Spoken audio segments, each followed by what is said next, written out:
Ladies and gentlemen, Dave Chappelle.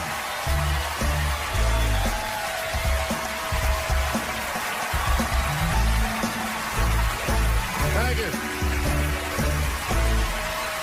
Oh boy, I'm very nervous. No pressure. During the civil rights movement, I can't read what's on the teleprompter. Some about black America and white America. There's black Americans and there's white Americans. We're all one America. So if you don't mind, this is not live, is it? I imagine whatever I say, you could just edit it out. Let's try it a few ways. Lou, are you in the booth? I am. All right, good. You know what, Lou? Let's just play around with it and see if we can get it right, get this clip package on, and then let me go home, all right? You got it. All right. Ready. All right, count me in. 5, 4, 3, 2, 1. Wu-Tang. I'm just with you, Lou. Let's do it again. We're going to do it again. We'll get it right. Here we go, Dave. 5, 4, 3, 2. You know, when I was a comedian starting out in Washington, D.C., right here in this city, 1988, I'll never forget this. It was a comedy club owner that banned profanity from his comedy club. He said it offended his audience, and this was a cause of major concern for all the comedians in the circuit. And we all called a meeting, and we had the owners come, and it was the club owners, and it was the comedians. It was the classic labor dispute. The club owners laid out their case. There cannot be profanity in these clubs because that offends people. And there's a comedian who's still a good friend of mine to this day. He lives right here in Washington, D.C. He stood up and he said, he's black, I should tell you, because it's important to the story. He says, I use profanity because I live a profane lifestyle. He says, I don't have an insect infestation in my house.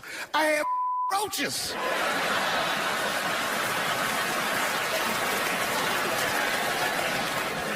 My favorite comedians are like musicians, and the audience is their instrument. And the music they make is your laughter. And that's the laughter that I scored my entire life to. So now, some of my favorite American comedic composers. Thank you. When I lose my job, I lose my man. Treats me like a dog. He called me a dog. Yes, he did. What did he call me? An old dog. Sometimes I wished I was a dog and he was a tree. When you stop and think, football's a fair sport for my people. Only sport in the world a Negro can chase a white man and 40,000 people stand up and cheer. See, in my neighborhood, the kids have a kind of a dubious reaction to that whole Santa Claus concept. They just don't believe that a white man will ride a reindeer through Harlem after midnight. In truth, white friend, it's you that all look alike. But look at the black people around you. We all different colors. Black walnut, burnt almond, chocolate mocha, pecan, vanilla, yellow, mellow, light, bright, and damn near white. We come from the first people on the earth. You know, the first people on the earth were black people. We the first people had thought, right? We was the first one to say, Where the am I? And how do you get to Detroit? I think maybe like 30 years ago, there was a woman that wanted to sing, and a black lady that sang opera that wanted to sing. What was her name? Mary Anderson. And this place was like segregated, and they couldn't sing here. And here we are, like not even 50 years later, a 22-year-old black man on stage getting paid to hold his. God bless America. I gotta go now. Y'all take it easy. Bye-bye.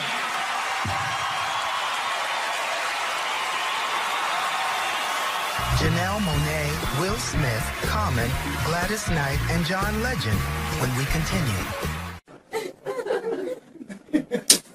Yeah, man. Well, you ladies are right. To be honest with you, your lives look terrifying to me. They do, man. I know nothing about being a woman, but I know fear. Yo, I used to live in New York when I was 17. And I couldn't even pay my bills. You know what I did to make money? I used to do shows for drug dealers that wanted to clean their money up. One time I did a real good set, and these motherfuckers called me in the back room. They gave me $25,000 in cash. It's probably 18, 19 years old. I was scared. I thanked them profusely. I put that money in my backpack. I jumped on the subway and started heading towards Brooklyn at 1 o'clock in the morning. Never been that terrified in my life. Because I never in my life had something that somebody else would want. I thought to myself, Jesus Christ, if motherfuckers knew how much money I had in this backpack, they'd kill me for it. Then I thought, holy shit. What if I had a pussy on me all the time?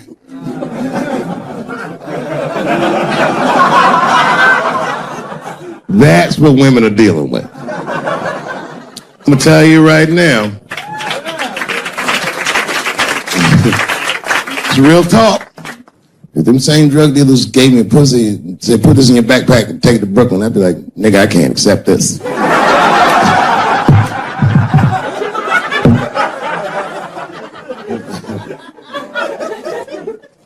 I empathize, man, you know. Everybody gets mad because I say these jokes. But you understand that this is the best time to say them. More now than ever. And I know there's some comedians in the back. Motherfucker, you have a responsibility to speak recklessly. Otherwise. New York Times said that Louis C.K. jizzed on his own stomach.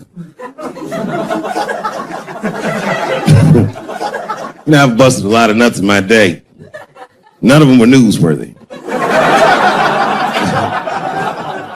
Shit was really gross, because they didn't just say it like I said it. They didn't just say jizz on the stomach. They said it in that fucking Pulitzer Prize winning style that the New York Times has. It was very descriptive, like, you know what I mean?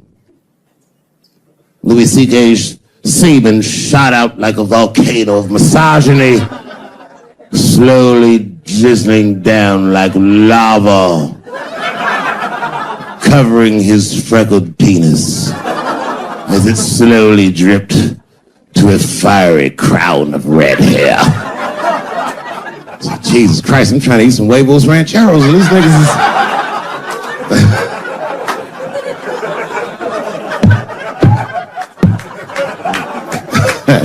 And you know, the tough part, being a comedian, knowing the motherfuckers, everybody comes up to me like, did you know?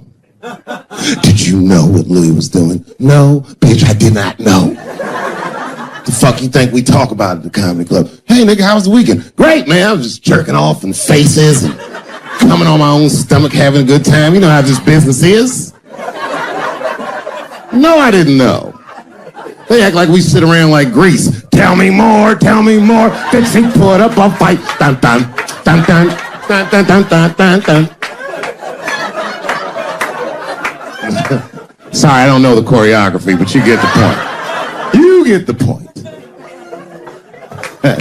She was intense.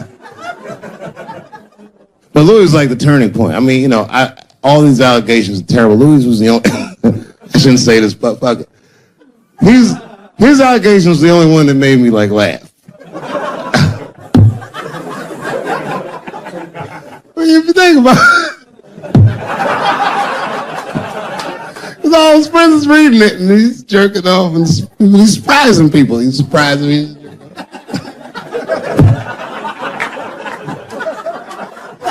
I just picture all the comics in comedy just reading it like, what?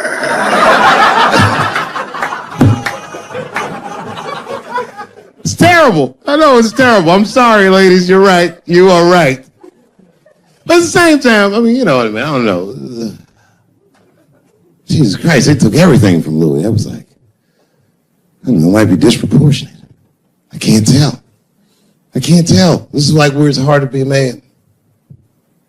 One lady said, Louis C.K. masturbating in front of me ruined my comedy dreams. Word?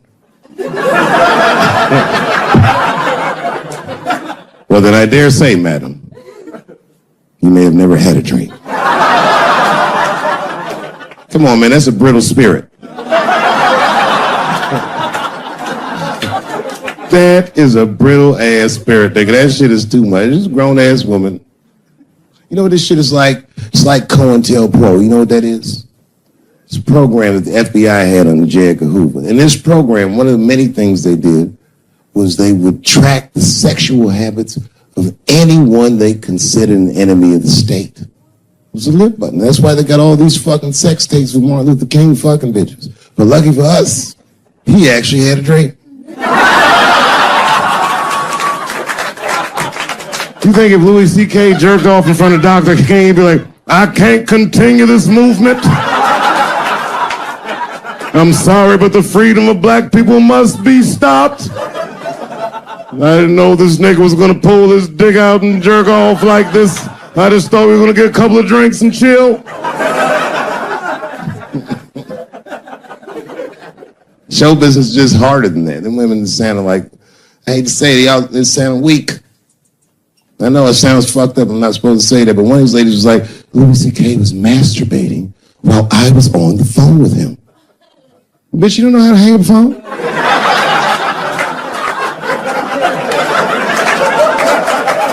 How the fuck are you going to survive in show business if this is an actual obstacle to your dreams?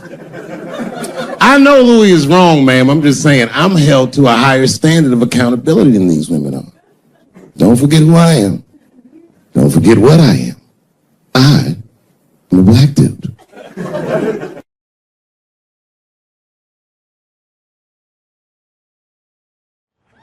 Well, this has been fucking wonderful. I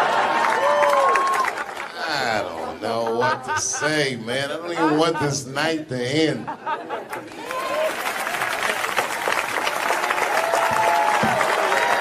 I promise you, whoever cares the most, I care at least as much as them. I know what I got, because I lost it all. I gotta tell you something, and I don't talk about it often. Have you ever worked all your life for something and have it not work out? That happened to me. It was tough. Think about it. I was gone for 12 years. It's not a little bit of time. It was hell. I watched other niggas that I knew become very famous. I watched the world go on without me. I mourned the loss of it. And after a while, I didn't care. Coming back was terrifying. I understand what I am. I really do. More than anybody. Like when they write about me in history, I'll be dead reading it like, yeah, I knew they'd say that. They say that a person can't dream of a face they've never seen. Can't believe that's true. But it's probably true. Boy, I got a long bank of faces. 32 years, I could close my eyes. I could think of any night. There's so many faces. Every night, most nights, they're all looking up, smiling.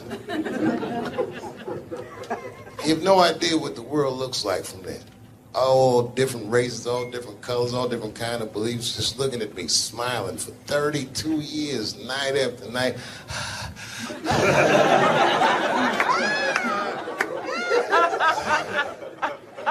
No comedian take that for granted. I swear to God, this might be the noblest of professions.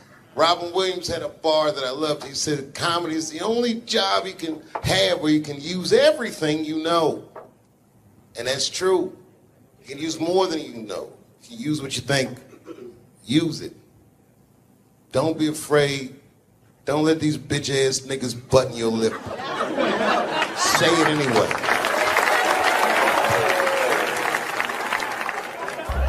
I first became aware of Dave Chappelle right around before the first Nutty Professor, because I was supposed to play that role that he played.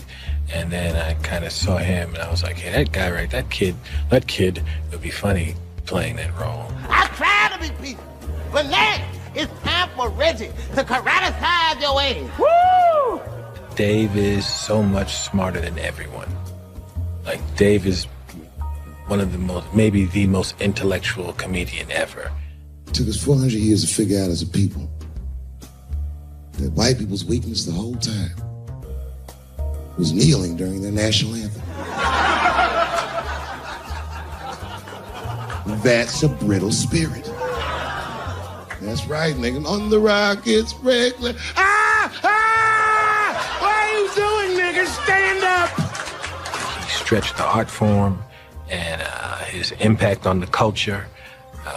He is the voice of his generation, without question. Nobody's even close to him.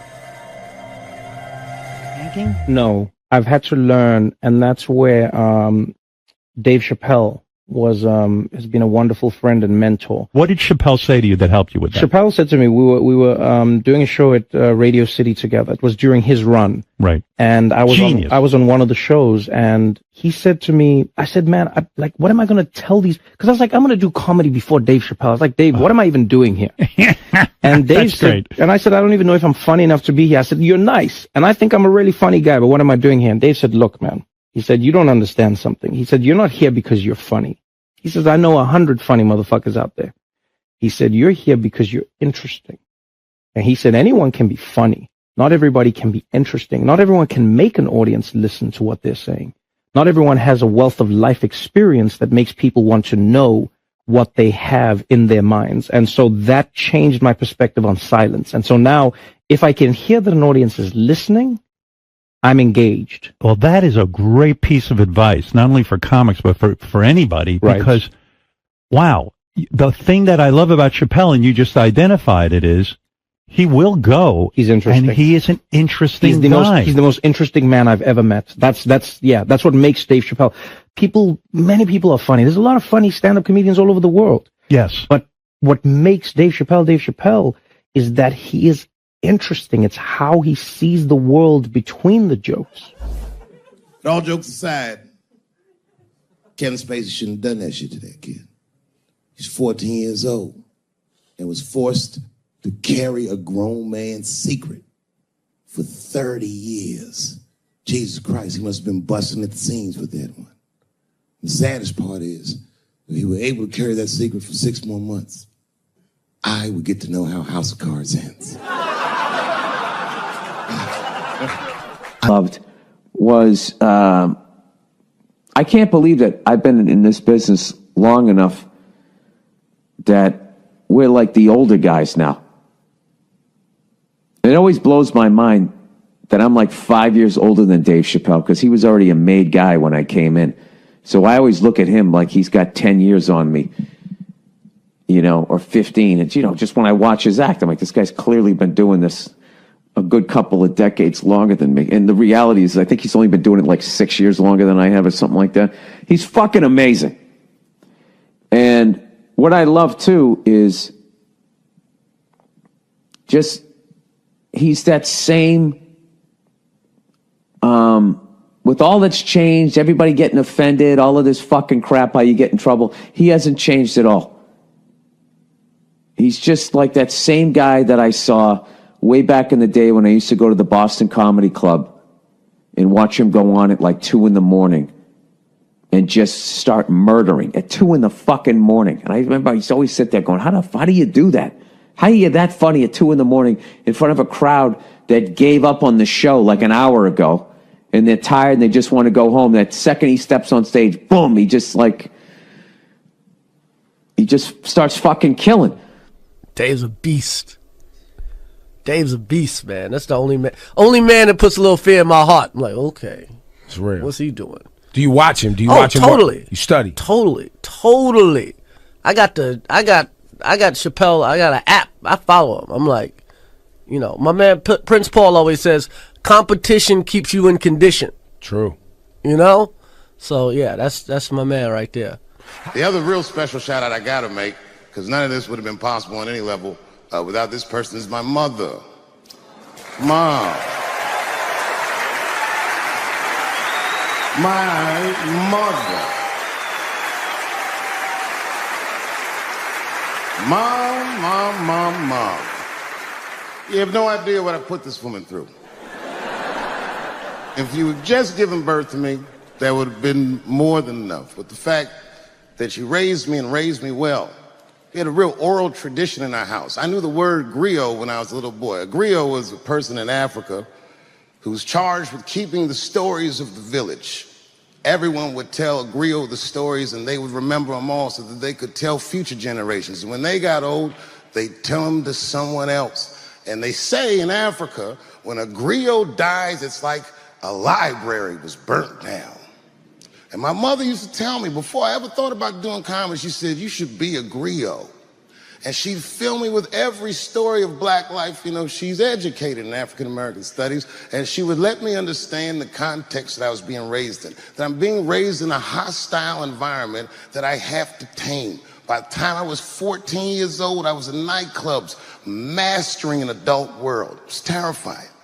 The crack epidemic was going on, and my mother would hear gunshots outside and be scared to death. Maybe it's my son. But early in my career, if you remember, Mom, you used to sit in the club with me.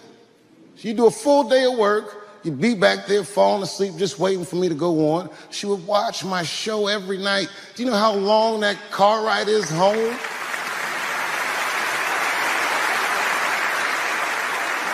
How many of you have ever heard your mother say, pussy jokes were a little too much tonight, son?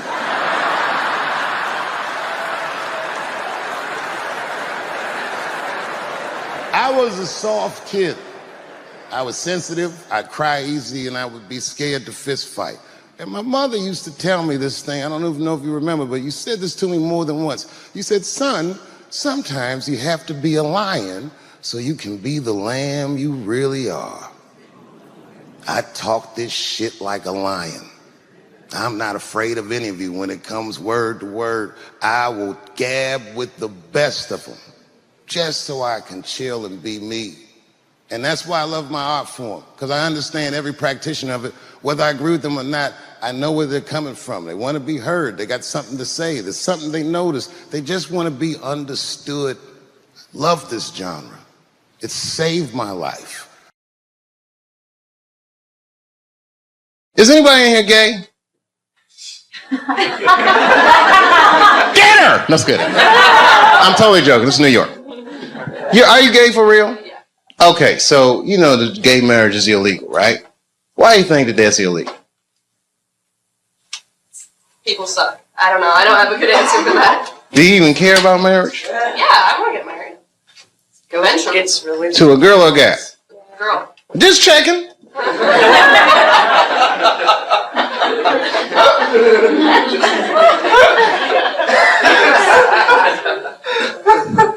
Why do you think it's illegal? People are scared of change. Do you think so? Morality. Who said morality? Do you think so? I don't. Whose morality? Who said big business? She knows what's going on. Huh? Hmm? Yeah? Even kids get married, they're going to wake up to the reality of problems of marriage just like everybody else. And that's all good and well. You see, here's the thing. No matter what your morality is, it's still a secular society. So even if gay marriage is against my own personal beliefs, I can't necessarily believe a government that would say we don't want to do that for moral purposes. Not while you fucking bombing Iraq like that, or sending motherfuckers to Afghanistan like that. I mean, you can't be hitting me with all this dubious ass morality. They say morality because that's what their constituents need to hear, and because they think that's what their constituents want to hear. But honestly, Bill Clinton said 90% of the shit that people talk about has nothing to do with what the actual job of the president is about. You think the president be sitting around, what time is it, 10 o'clock? Oh, we got that gay meeting. Hey, guys, what are we going to do about that? I mean, they don't give a fuck about it. No, who actually is going to give a fuck? Big business. And I have a whole belief system about that you just don't want to know about.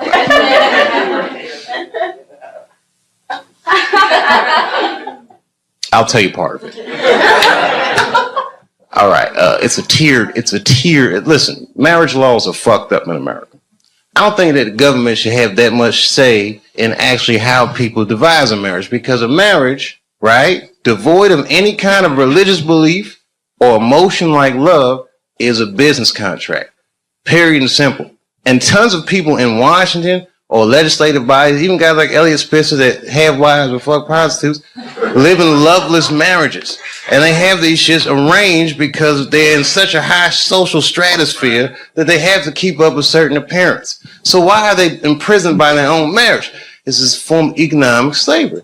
And if you look at the way this shit happens, corporations were made legal in the United States by the 14th Amendment, right? Or 15th Amendment, which freed the slaves. And then under those rights, people said, we want the same rights as those motherfuckers as collective individuals, right?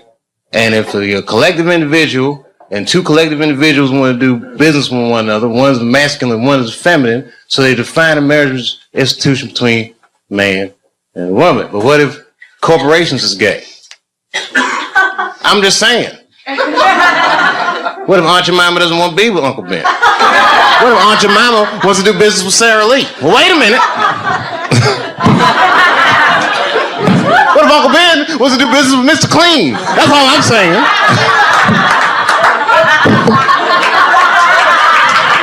Guys, wait a minute. That's a little gay.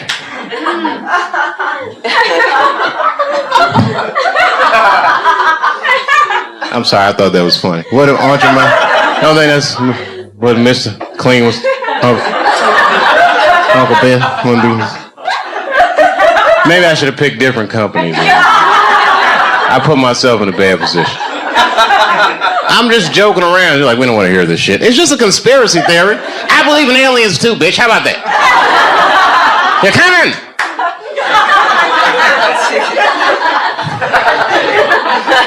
Gay aliens, they're here.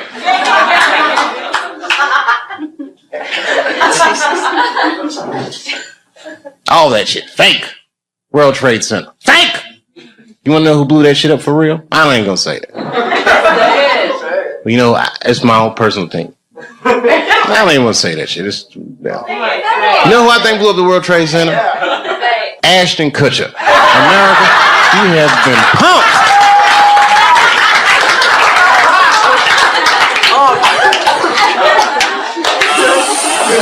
Fake.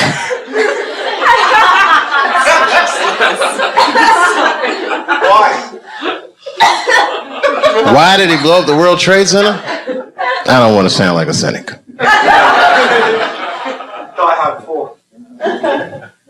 Shit was crazy. I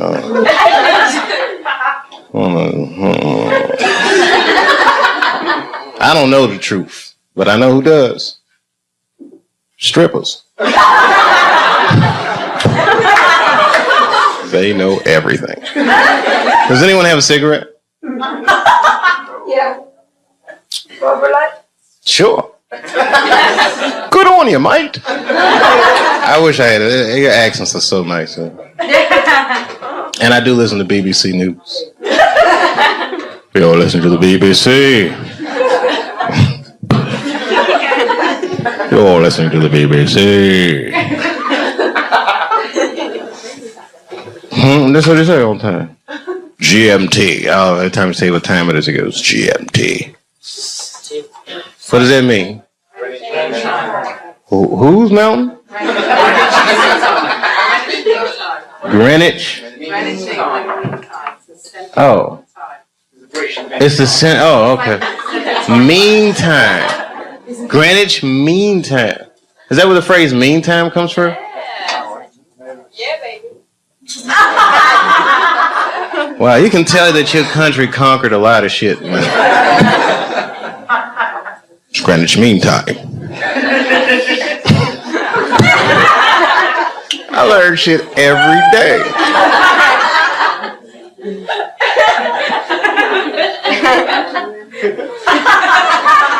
It's Greenwich Mean Time. Have you ever heard that before? Yeah, bro, you ever heard that before? Yeah, I've heard it. Oh, you're from Ireland, though. Hang on down the middle of London, very much. Greenwich? Meantime? What's so mean about it? It's a time. Oh, okay. Like it's 0 degrees. Okay. You ever seen a guy's mind stretch? I might buy for it. Like in the 24 hours, like 0 0. Like, Oh, I don't do that 24-hour clock shit. I hate that shit. It's 1500 o'clock. 1500. You got milk here, right? Like the easy, make life easy. Got the blocks. No, I don't like that shit. That's when it's good to have them strippers around. Strippers are like the Google of the streets.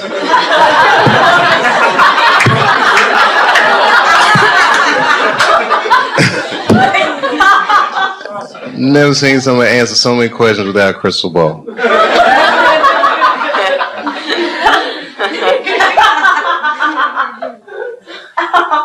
It's true, it's amazing. Skill sets.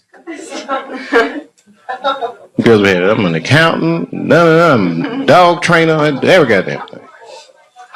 It's amazing.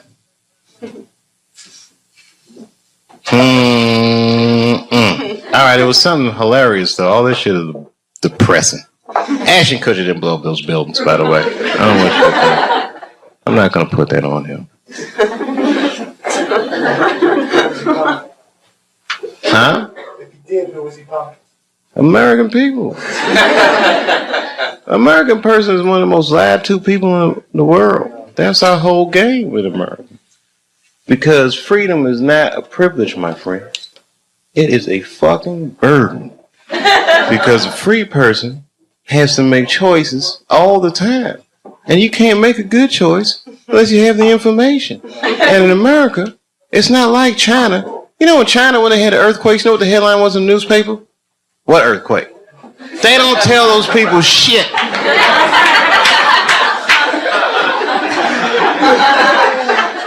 In America, they'll tell you every goddamn thing. And then they don't prioritize the information. You got to figure all that shit out for yourself. That's right. The war will be breaking out and you'll be like, did Michael Jackson fuck them kids?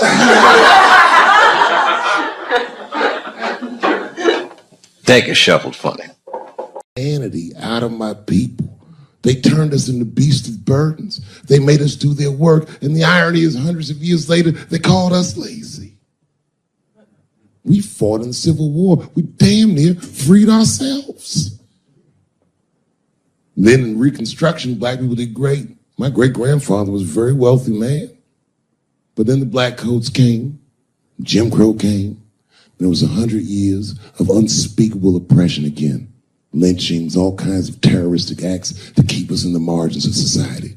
And yet we still fought. And Dr. King was born. And then things got better.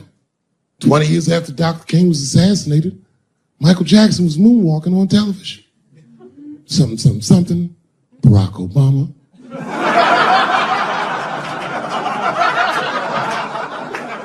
And Donald Trump. And now here we all are. 400-year nightmare. Took us 400 years to figure out as a people that white people's weakness the whole time was kneeling during their national anthem. That's a brittle spirit.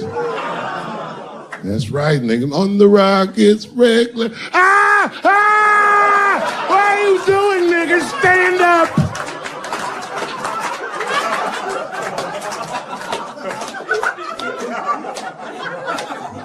The Vice President of the United States got involved. Mike Pence got involved. He went to the game himself. These niggers will have to stand when they sing that. And all them football players looked up in the stands and saw Mike Pence and said, Mike Pence, come on, y'all. Wu-Tang. Bow! Whoa! Foiled. Brittle spirit. I could kill every white person in America at one time. You know how I'd do it? I would just wait for the Super Bowl. And right when they sang the national anthem, I'd have O.J. Simpson walk to the 50-yard line with them bad knees. You know, what the hell's he doing here? Oh, I know what he's going to do. Stop him!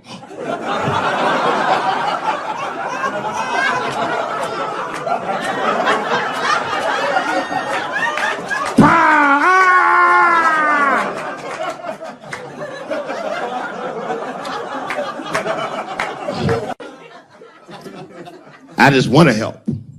I want to be a good guy. Like, I can't even say the word Me Too anymore. The nigga tonight was like, Dave, I'm going to the comedy club. I was like, I am also going to the comedy club.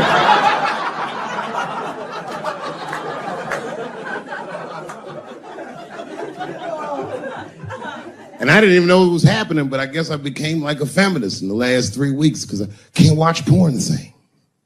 Like, I watch it sometimes, but I can't click on these motherfucking thumbnails, not with those titles. Guy crams young girl in the ass with hard right. I can't click on that. Come on, nigga, give me something I can click on. Dude gets sucked off by a midget. Little person, I say to myself.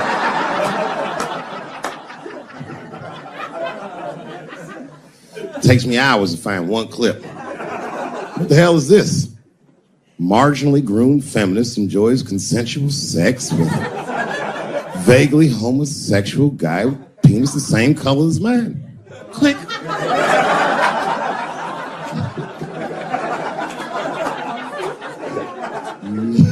There's a lot of black dudes haven't been getting Me Too. I don't want to jinx myself. You know why, though? Obviously, black women go through the same thing, right? The reason is because black women from slavery won't tell on us because they know that no matter how bad we black dudes are, white dudes are very mean. They're scared to see us get punished. My wife is Asian. She'd tell on me in a goddamn second.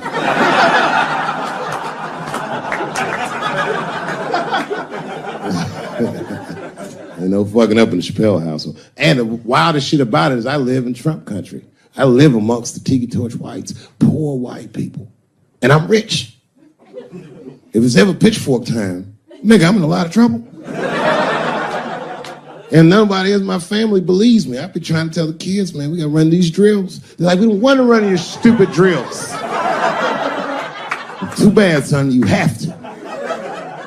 Tiki Torch whites come upside, what are you guys supposed to do? Come on, Dad, what are you guys supposed to do?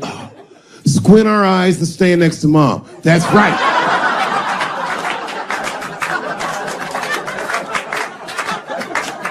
Me, your gun and your groundskeeper uniform. That's right. I'll go outside and see what they want.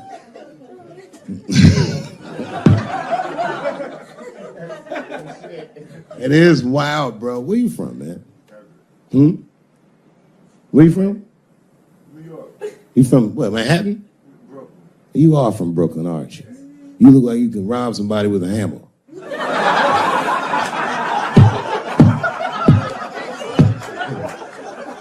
Brooklyn niggas rob you with shit they find around the house. I just got stabbed with a toothbrush. This nigga must be from Brooklyn. You gotta man the fuck up, y'all. I don't mean to be disrespectful, because, man, I know you're upset what I said, but, you know, I know you're right, but come on, baby, it's me. I was right once. Remember that? Does anybody remember when I was, like, missing from show business for 12 years? Remember when I had, like, this really popular show and I quit? I remember I walked away from $50 million. A lot harder than walking away from Louis' freckled dick.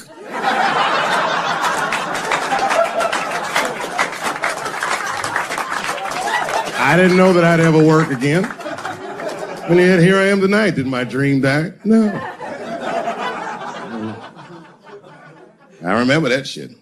You don't remember that when I quit my show? Remember I went on the way out the door, I said, something's wrong in Hollywood. I believe they said I smoked crack. That's right, I remember. They called me crazy. So really, you know, you're right, ladies. Congratulations. Enjoy it. And they coming for you, bitches. They coming for you. There's one person that's uncomfortable. You know who's the most uncomfortable motherfucker in the room? The nigga that's right.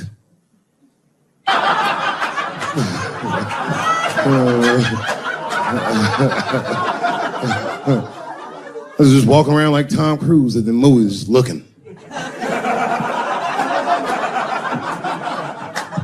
And ruined the whole orgy by accident. It's easier to ruin an orgy than you think.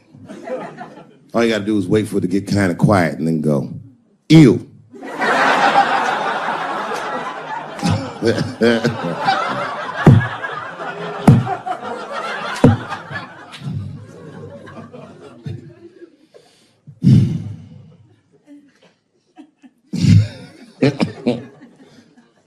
I know I feel bad.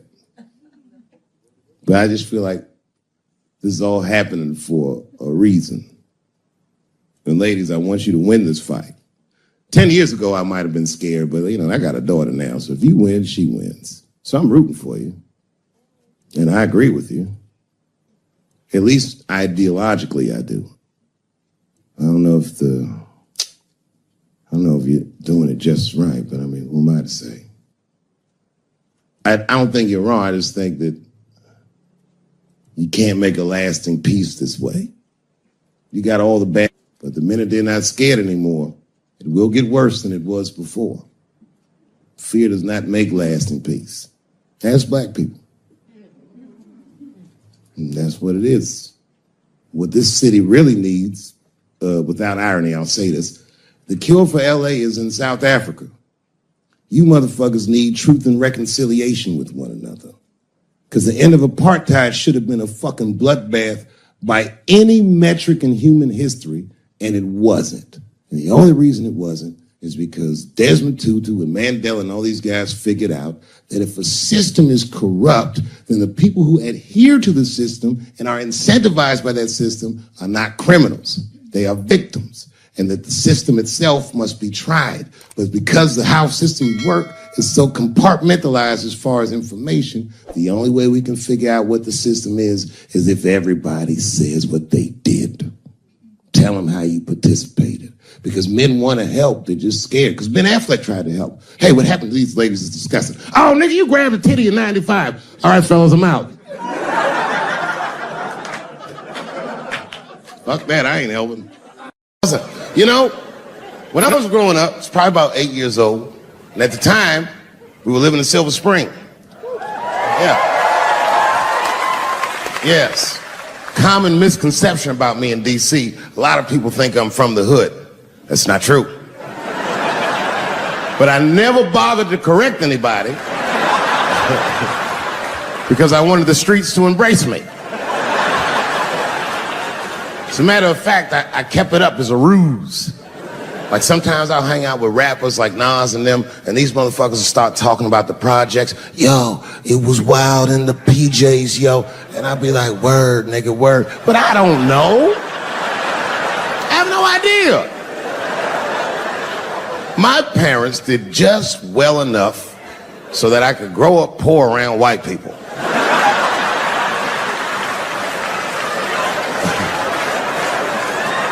And to be honest, when Nas and them talk about the projects, nigga, I used to get jealous because it sounded fun. Everybody in the projects was poor, and that's fair. But if you were poor in Silver Spring, nigga, it felt like it was only happening to you. I know the pain of that first sleepover at a white friend's house. And you come back home on Sunday and just look at your parents like, y'all need to step your game up. Everything in Timmy's house works. Remember the first time you saw that? In a cold winter, and you'd be at a white friend's house and see the motherfuckers in their living room without their coats on?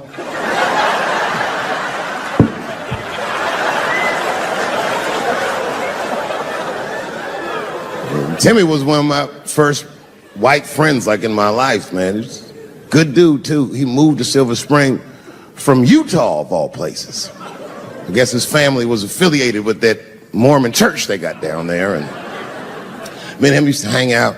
And one day I was at his house, we were just hanging out, and Timmy says, Dave, why don't you stay for dinner tonight? I said, oh, man, I'd love to, but I can't. If I'm not home before dark, my mother will kill me. That was a lie. My mother had several jobs. I hadn't seen her in like 3 or 4 days. At that point in my life, it was my experience that white dinner wasn't delicious.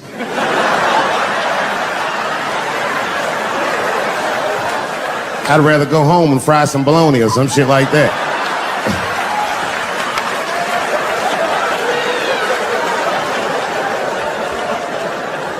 But then old Timmy threw me a curveball I wasn't expecting. He said, "Well, it's too bad you can't stay, Dave, because Mom made stovetop stuffing." I said, "What the fuck, stovetop?" Well, hold on, nigga. Let me make some phone calls real quick. I had seen that commercial so many times, I had dreamt of getting my hands on some of that stovetop stuffing. And finally, I met a motherfucker that actually had a box of stovetop in the house. I couldn't miss this opportunity, so I pretended to call my mother. And then I came back and I said, Timmy, you're not going to believe this great news. Mom said I can stay. And he said, fantastic. He said, why don't you come with me and we'll help set the table and then we can say the blessing.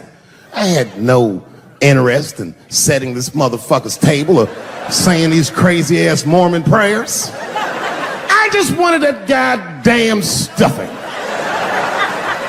My hands first. My plan was simple. Wash my hands slowly, and by the time I'm done, the table will be set, the blessing will be said, and all that there will be left to do is eat. Went to the bathroom. I washed my hands very slowly. I must have been in there for about 10 minutes. And suddenly, one of his mothers came to the door.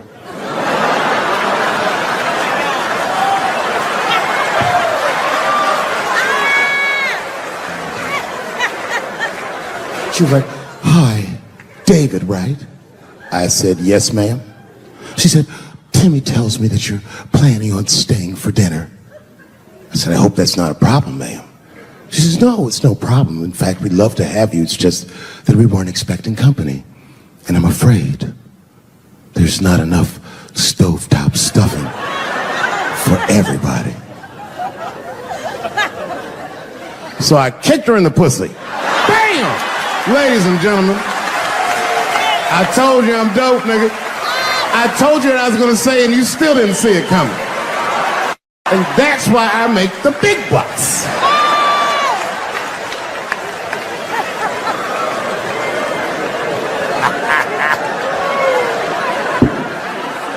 Oh my God.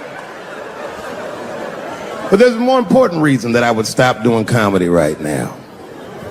And this reason is the real reason that's been percolating, and it really is the crowd, not you. I'm talking about the crowd on the big stage. It's too hard to entertain a country whose ears are so brittle. Motherfuckers are so sensitive, the whole country is turned into bitch-ass niggas.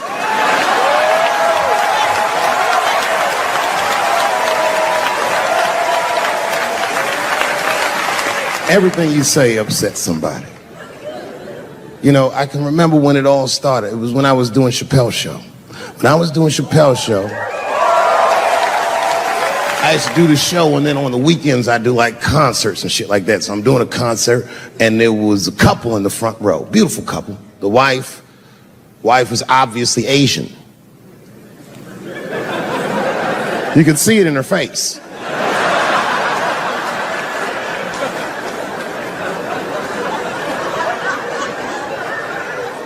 The husband, this motherfucker was mysterious, to say the least. Couldn't quite pinpoint where he was from. Caramel-colored fella, very nice hair, but it could have been from anywhere. Bangladesh, Mexico. I can't guess with a nigga like this.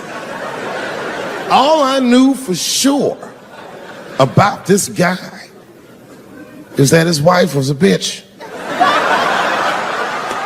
I could see that in her face, too. No, he was laughing and having a good time, and she was scowling at me at a goddamn comedy show. I couldn't figure it out.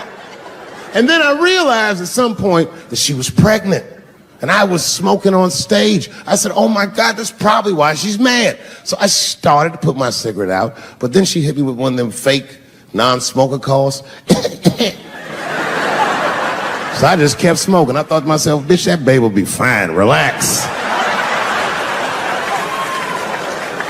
And I tried to break the tension. I just asked her. That's all I said. I go, hey, where are you guys from anyway? And I could tell that she was on to me. She goes, very condescendingly, she says, I'm from California. if you're asking my ethnicity, I am Chinese. He was like, I'm Mexican, bro. I said, well, I'm sorry if I offended you by asking, but you're a very beautiful couple. And miss, there's no question that you're going to give birth to the hardest working baby this world has ever seen.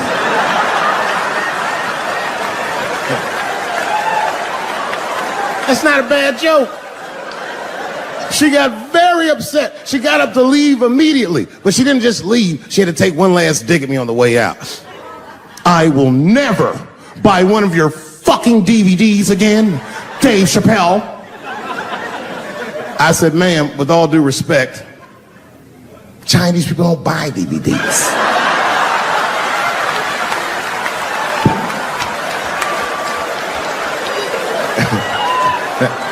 And the crowd went crazy. We were all laughing, having a good time. I didn't even think anything of it. And then just 3 days later, this lady sends a fucking letter to my promoter telling him not to book me for shows anymore because I was, quote, racist, and I'm quoting her, insensitive to the nature of my interracial marriage. I was like, word, bitch, I was.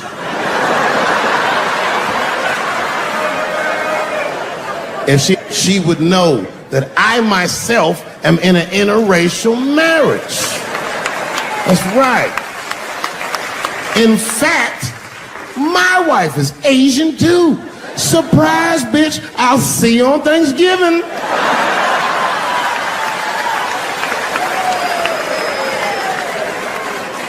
But my wife's not Chinese. She's Filipino. That's right. And our kids are Puerto Rican somehow, so there you go.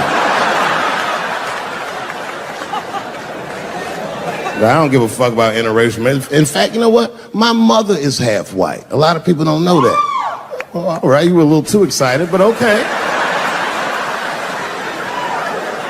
A lot of people don't believe me when I say that, but it's true. You can't tell looking at me, but if I grew my hair out, you would think you was at a fucking Cat Williams concert. My shit is beautiful. We'll slap him at the house. That wasn't even the gangster part. The gangster was sat down and enjoyed the rest of the show.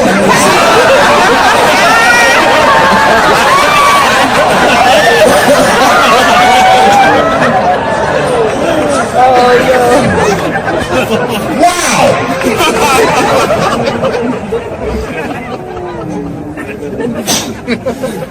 That was a tough one.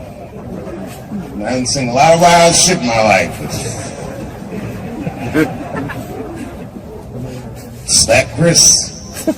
Now, I don't know whose fault that was. I don't know what was going on. Chris is my man, but you know what I mean? You don't have no easy delivery. I saw that shit. Can't wait to see it.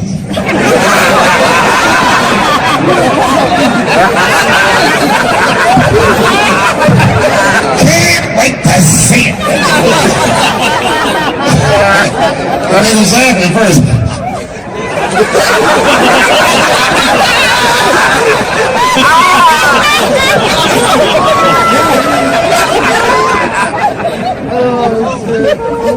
That was a tough one. Everyone asks me what I think. I don't know what I think. They say, Dave, who do you think was right? Well, I mean, I don't know who was right or who was wrong. What I do know is it was Bill's dream that night. Right?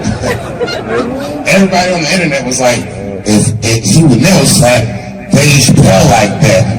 Or if he slapped Dave Chappelle some shit like, you know what I think when I see shit like that? Shut the fuck up. You gonna get me slapped? He look like he slapped anybody. The fuck was that? Movie star slapping. That slap was wild. The war in the Ukraine stopped for 3 minutes when our ancestors picking cotton and doing like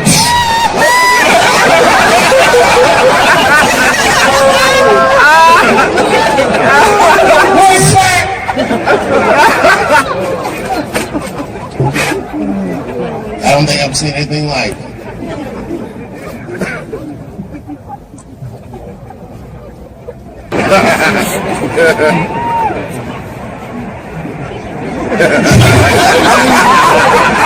He had an abusive father.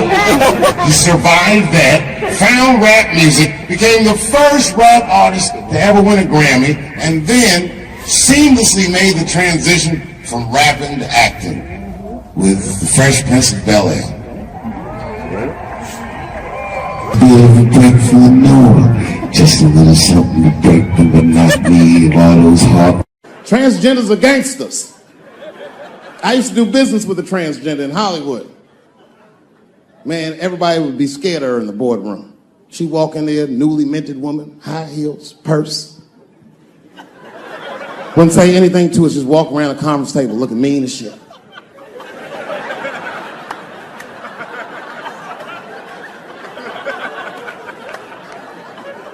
And then she walked to the head of the conference table, stare at us all, reach in her purse, and pull her old dick out and throw it on the table. Let's talk business, gentlemen. Ah! And sitting next to the bees, all the way in the back seat by themselves, looking out the window, that's the T's. Everybody in the car respects the T's, but everyone also resents the T's. It's not the T's fault, but everyone in the car just feels like the T's are making the trip take longer. Anything the T's say gets on everybody's nerves. And then the T's don't even say anything bad. They just be in the back talking to himself. I'm hot. Shut up. Shut the fuck up, okay? Just roll the window down, you bitch. I don't know what you... What? Just said I was hot. Could you pull over at the next exit? I need to use the restroom. There is not a restroom for you for 4 states, nigga. Will you just shut the fuck up so we can get where we're going? My wife's friend, Stuart, told me that. My wife has a lot of gay friends. Stuart's their leader. She has a lot of gay friends. And I don't like them. Not because they're gay. I'm just judging them on the merits of their character. They're just not nice dudes. They're rude house guests. They're sitting on my couch, giggling with my wife, eating my motherfucking macaroons. And I come in, they act like the party's over. Hey, Stuart, what's going on? This guy talks to me the way a cat would speak if a cat could talk. Hi, David. He always must have some kind of gay political argument. The last one was about a petition in federal court to take the words husband and wife out of the law. I said, well, why would you want those words out the law? He said, because it discriminates against same-sex couples. I was like, niggas, please save me the semantics. Just trust me. Take your chips and get the fuck out of the casino. You're about to crap out. Go outside, talk that over amongst yourselves, and whichever one of you is gayer, that's the wife. I remember I was at this bar one time. This is that kind of bar it is. I was in there one time, I was fucked up, and I turned around to everybody in the bar, I go, hey, everybody, I'm gonna buy everyone in the bar around the drinks. And all the motherfuckers like, hoorah! And the bartender knew I was drunk, so she pulled me aside. Miss Chappelle, are you sure about that? That's going to be $16. Guess who was in the bar? I thought I was seeing things. I looked across the room, and I saw the trans bitch from the picture. I said, what is a trans person doing in a place like this? This is very dangerous behavior. And she was with 2 big, buff, gay black dudes. I didn't know these dudes, but I know they was gay. If they had a dick in their mouth, they wouldn't look any gayer than they did just sitting there. They had 1980s gay face. You know what that is? Remember in the 80s when gay people looked surprised all the time?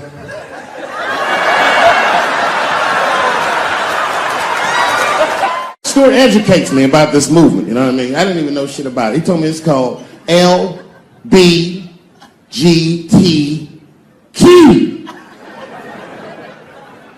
I was like, what the fuck is the Q? Does that even make sense, Q? Turns out Q is like the vowels. That shit is sometimes Y.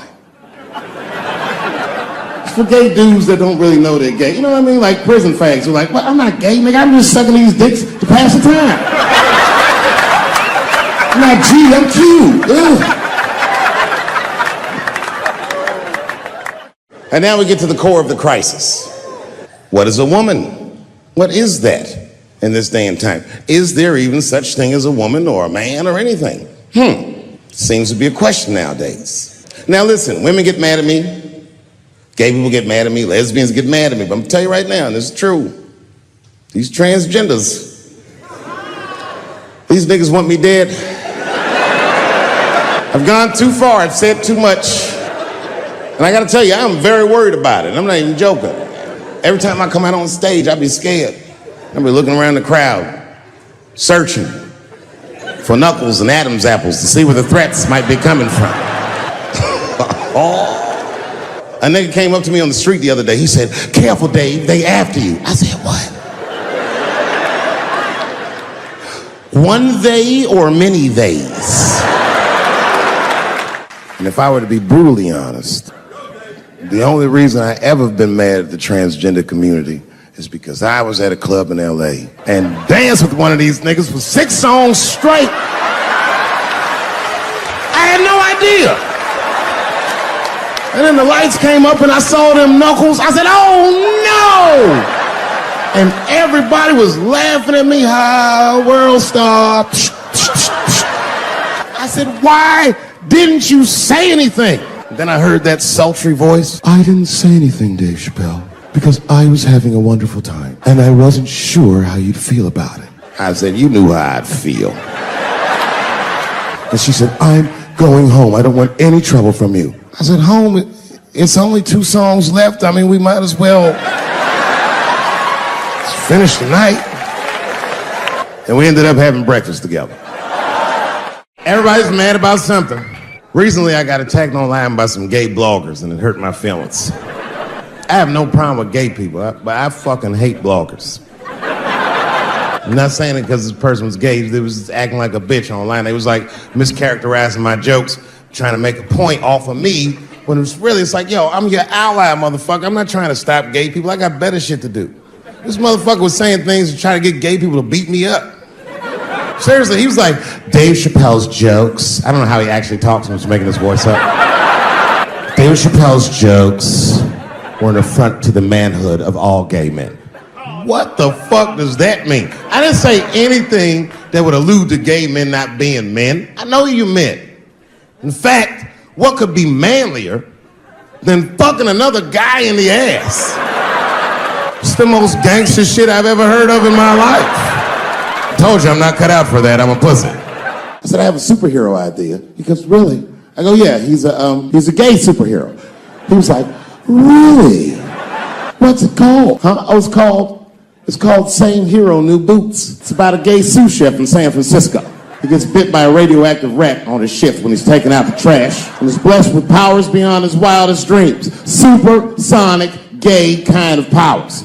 And he starts saving everybody in San Francisco. But at first, he only saves gay people.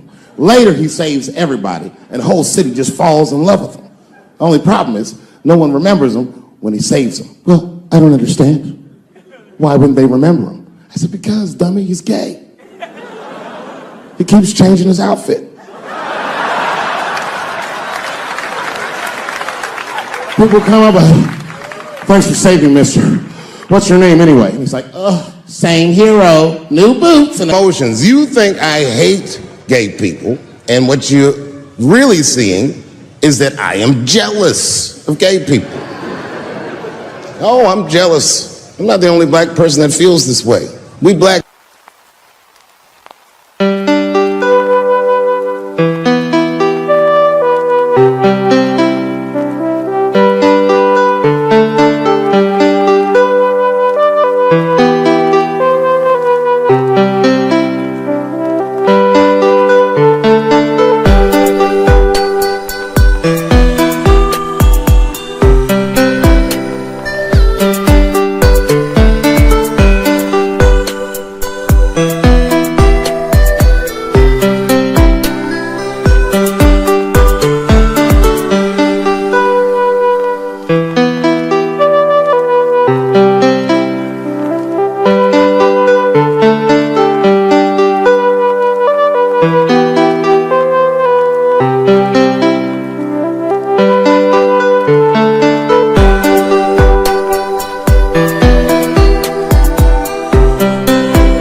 Like, man, these people are obviously trying to destroy Dr. Cosby's rich legacy.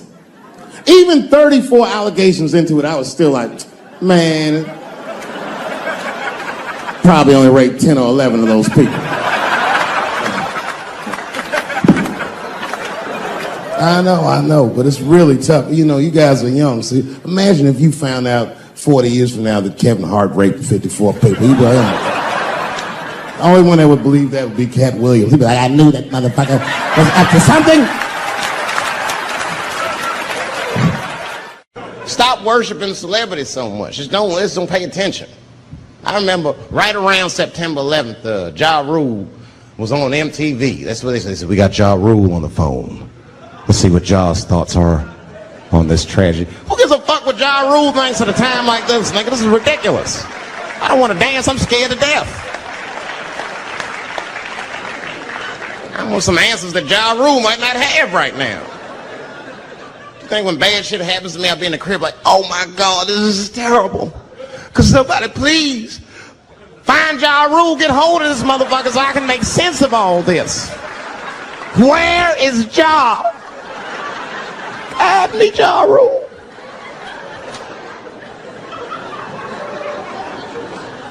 I don't even know why people listen to me. I'll say anything, nigga. I've done commercials for Coke and Pepsi. I don't give a fuck what comes out of my mouth. I just say what it takes. Whatever it takes, that's what I'm saying. If you want to know the truth, can't even taste the difference. Surprise! All I know was Pepsi paid me most recently, so tastes better. It's pretty much how the game goes. I'm just being real, man. There's too much goo-gagging over celebrities. People don't know what's fake and what's real anymore. That's why Bill Cosby got in trouble. Look what happened to Bill Cosby. Bill Cosby said some real shit, and the whole world freaked out on him. For what? For having an opinion? Just because he was selling pudding pops for the last 40 years, people forget that he's a nigga from Philly in the projects, and he might say some real shit from time to time. It's not that big of a deal. I spoke at my old high school, and I told them kids straight up, if you guys are serious about making it out of this ghetto, you gotta focus, you gotta stop blaming white people for your problems, and you've gotta learn how to rap or play basketball or something, nigga. You're trapped. You are trapped. Either do that or sell crack. That's your only options. That's the only way I've ever seen it work. You better get to entertaining these white people, nigga. Get to dancing. Go on out there and be somebody.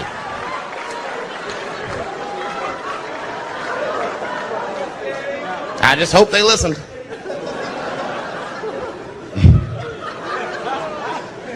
This shit is ridiculous. People worship television. They worship this shit. You know, like if you watch a movie, right? Say you're watching a movie and one character says to another character, say, hey, what's your number, man? What's the other character always say? 555, 5555. You know why we got to do that? Because stupid ass people go to the movies and then go home and try to call the characters that they just saw. Hello, is Indiana Jones here? No, motherfucker, he's fake. It's not his number. And to be honest, this is the worst time in history to be a black celebrity. Fuck, they locking all our stars up. It's hot right now for black celebrities. I knew it was bad when Kobe got in trouble. I said, this is a wrap for us. He's one of the most wholesome dudes we had. They lock him up, everything. And Kobe kept it together. Thank God he held his game together, because if he was cracking under pressure and getting like 6 points a game, the whole LA would have been like, that nigger is guilty.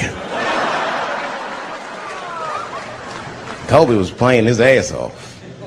He was playing like his freedom depended on that shit. You see this motherfucker in them games, this nigga's trying to beat that case on the court.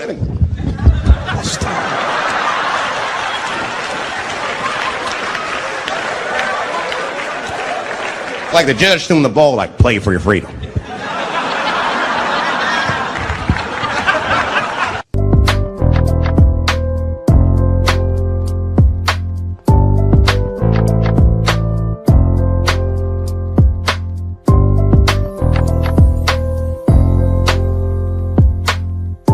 And that's why I don't trip off of being a celebrity. I don't like it. I don't trust it. Just 1 minute they all love you, and the next thing you know, you're in front of that courthouse dancing on top of a car just trying to figure out what the fuck happened to you.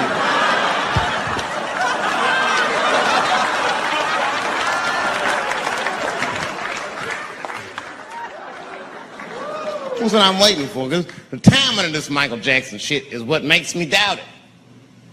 Every time this war is going out of control, or the economy gets bad, or something is wrong with the world at large, it's always these moments in history that Michael Jackson will coincidentally jerk off a kid. This is getting a little ridiculous. Like, are you planning this shit? Do you have meetings? Michael, thank you for coming.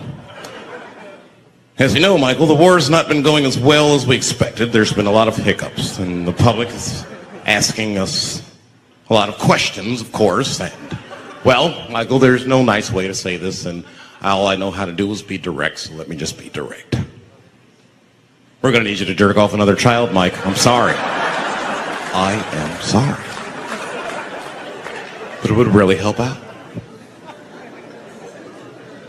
Or maybe he did it. Who knows? Who knows? That's the thing. That's what I wanted to say. Who knows? Who the fuck knows? Mike, God, and this little boy know. That's about it. That's about it. The only reason that I can even talk about this shit is because everybody is speculating. They all think he did it. And I don't think he did it. I'm alone in this. I don't think he did it. I'm not going to say I don't think he did it. That's too strong.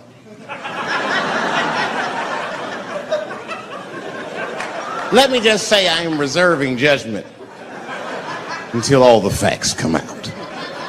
But so far from what I heard, I mean, the kid said he was dying of cancer. He was in Make-A-Wish Foundation. He claims he had 2 weeks to live, and it was his dying wish to meet Michael Jackson. Come on, man, give me a fucking break. This kid is 10 years old. He don't remember Thriller. The fuck you want to meet Michael Jackson for, honestly? I remember Thriller, and I just, like, kind of want to meet this nigga. Like, I wouldn't break an appointment to meet him. I'll put it that way. I'd have to already be free. That's ridiculous. It's like if I'm dying in 2 weeks and go, oh, mama, get me in a room with Chubby Chuckle. I wouldn't want to meet that motherfucker. My last 2 weeks. Why not Usher or somebody like this? So then the kid claims he goes to Michael's house. This is where it all gets crazy. I don't, like, you know, he does everything you'd expect at Michael's house. They climbed trees and rode roller coasters and Ferris wheels. The chef made cookies, pies, and cakes. They was petting the monkey and the giraffe, sang songs, kid shit. And in the middle of all this childlike activity, for some reason, Mike pulled out some wine and some pills and sucked this kid's dick. Folks, it hurts me to say it. And the kid had the nerve to call that abuse. Motherfucker, that is a good host. God damn, what else do you want? What else do you want? I'm lucky to get a glass of grape drink at my friend's house. Let alone a roller coaster ride and my dick sucked. Mike must be confused, like I brought you in my house, I fed you, I sucked your dick, and this is how you repay me, motherfuckers? This was your wish, not mine. Thought you were dying in 2 weeks. What happened to that motherfucker? I've been in court for 1.5 years. You get stronger every time I see you.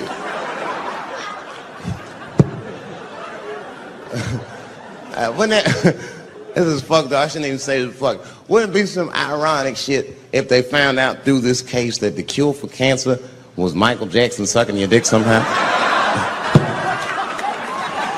Like if Mike had powers like Green Mile and all the kids like, please, Mike, suck our dicks. Never again.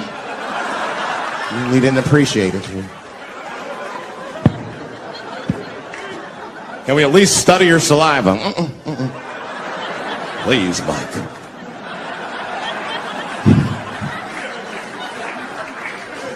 It just doesn't stop, though. It just doesn't stop.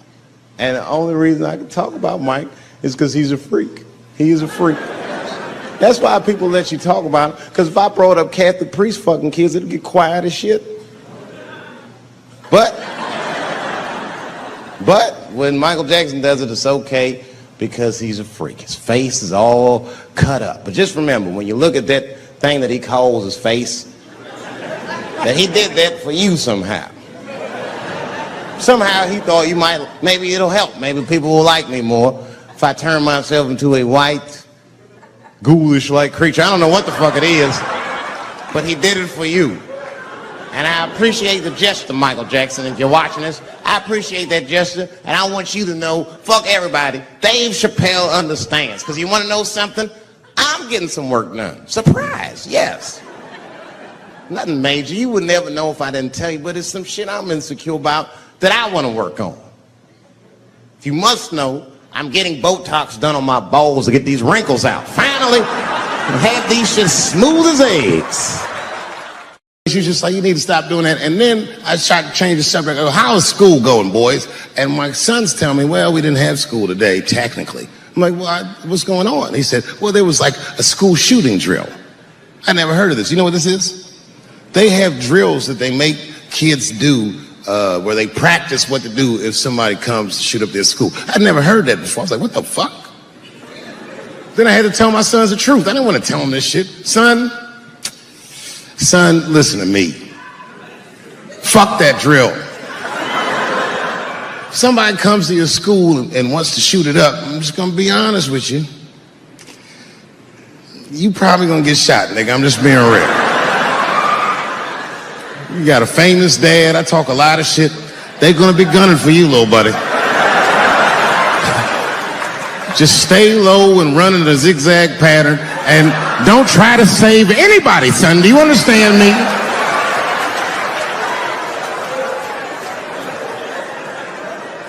If you're a parent, this shit is terrifying. This shit is real scary. All the parents is looking at each other crazy because we know as parents that one of us is raising the shooter. Just don't know which one of us it is. All we know for sure is that if you're a white parent, the chances that it's you is exponentially higher than the rest of us. It's fucking crazy. You know, I hated school too. It never occurred to me. Kill everybody in school? It's fucking crazy. Just do what I did, nigga. Try some things. Have you skipped school, nigga? Skip school. Take a walk and meet some other kids. Fuck school, nigga. Some scary shit. I've given this a lot of thought. I don't see any peaceful way to disarm America's whites. I hate guns, personally. I can't stand them. Yeah, but I have several. I don't want them, but I feel like I need them. Don't forget where I live. I live in Ohio. And anyone that knows anything about Ohio knows that even the word Ohio is an old Native American word. It means, literally, land of poor white people.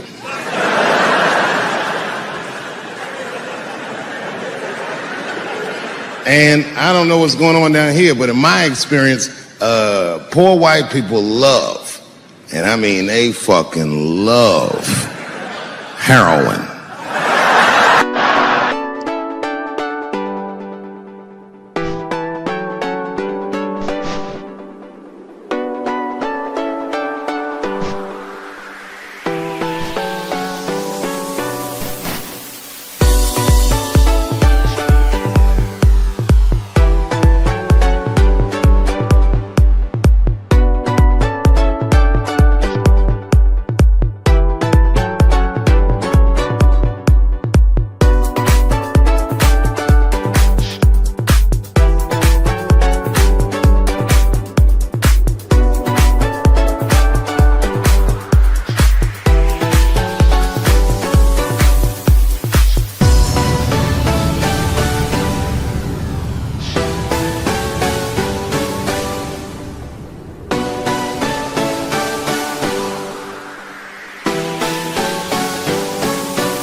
They can't seem to get enough of it. I didn't even know what I was looking at first. I was just driving like, why are all these white people so sleepy out here? These things. It's really bad. As a matter of fact, I was coming out of a nightclub the other night in Dayton, and I'd parked my car in the alley, and no one was out there. I didn't have no bodyguards or nothing. I was home. I figured everything was fine. And as soon as I opened my car door, all by myself, suddenly one of these heroin-addicted whites just pops out of a trash can. It scared the shit out of me. I screamed, "Ah!"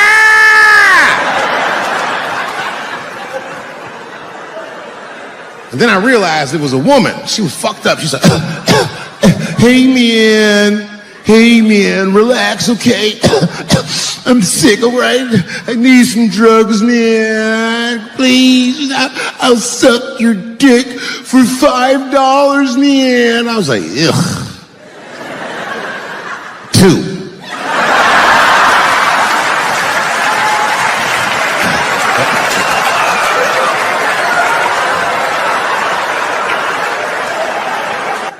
Obviously, I'm joking. This opioid crisis is a crisis. I see it every day. It's as bad as they say. It's ruining lives. It's destroying families. Sadly, you know what reminds me of us? These white folks look exactly like us during the crack epidemic. You know, it's really crazy to see. And all this shit they talk about on the news about how divided the nation is, I don't believe it. I feel like nowadays we're getting a real good look at each other. It's wild because I even have insight into how the white community must have felt watching the black community go through the scourge of crack. Because I don't care either. Hang in there, whites. Just say no. What's so hard about that?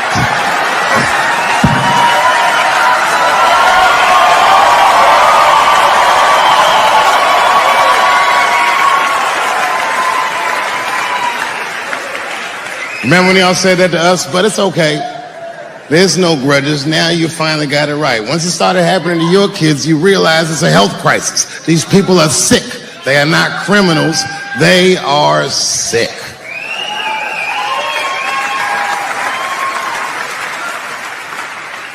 Be that as it may, I'm armed to the teeth.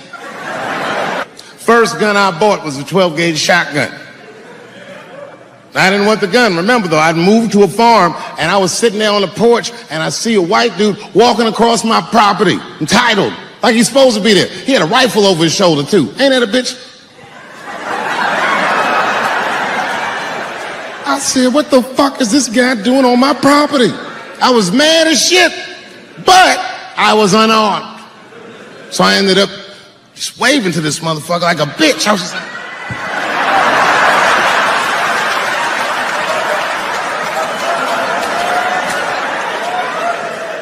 and as soon as he got far enough away, I ran to my car and sped to Kmart. This is in a rural white area. And remember, I was nervous because the guy was on my property. I'm black and I was sweaty. You know what I mean? And I ran to the gun counter, black and sweaty, sweating and black. And I looked up at the nigga, I was like, I look like a slave or something.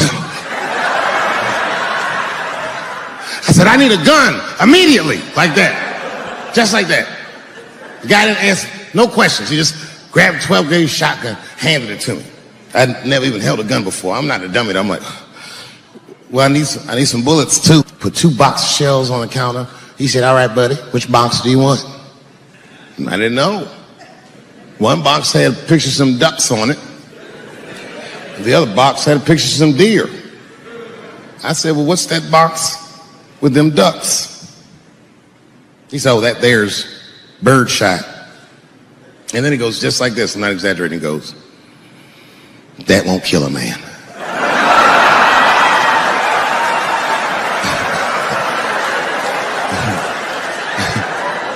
He said, it'll just pepper him up nicely. I said, what the fuck? Pepper? You know what it means to pepper a motherfucker up? It means that when the shell explodes, hot BBs will shoot out of the barrel of the gun, not killing a motherfucker, but penetrating their skin and shallow flesh. Boy, that's gotta hurt. Hot BBs? Ha ha! Remember when Dick Cheney shot a motherfucker in the face and he lived? That was birdshot.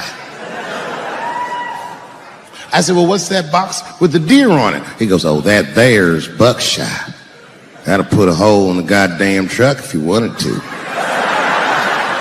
Hung with the deer up and shook it.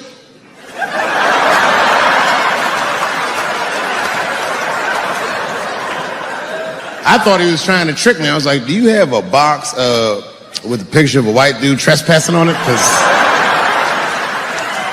it's exactly the strength I'm looking for.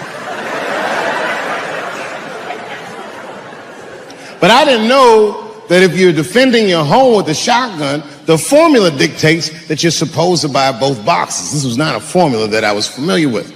It goes like this. The 6 shots in a 12-gauge shotgun, so when you load the gun, you load it like this. First shot, bird shot. Next shot, buckshot. Bird shot, and then after that, gun's Jamaican. Buckshot, buckshot, buckshot.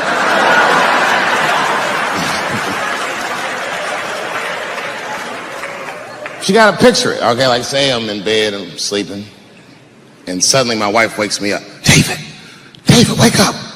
And I'm like, oh, look who's come around. And I pull my dick over the top of my pajamas.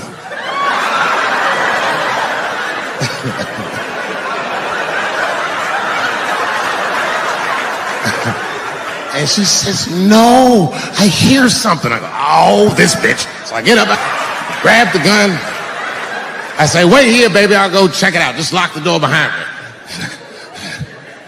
Oh my God, she's right there in the kitchen is a heroin-addicted white, and he's digging through the change jar by the door. I worked really hard for that change. I gotta do something. So first, I wrap the shotgun. Hey, motherfucker, click clack. That's a test.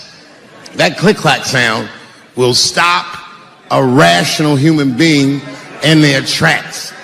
But sure enough, this person is not rational. They're sick on drugs. They're digging in the change. I gotta act fast. This nigga's almost got $1.50. I warned you, birdshot. And there it goes. Hot BBs will permeate his yellow heroin skin. Remember, I'm not killing him. I'm just peppering him up nice. He lets out a heroin scream.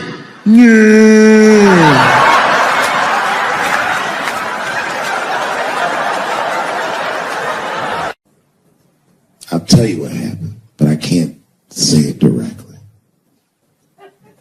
There's a book to me that encapsulates my entire experience before I left the show.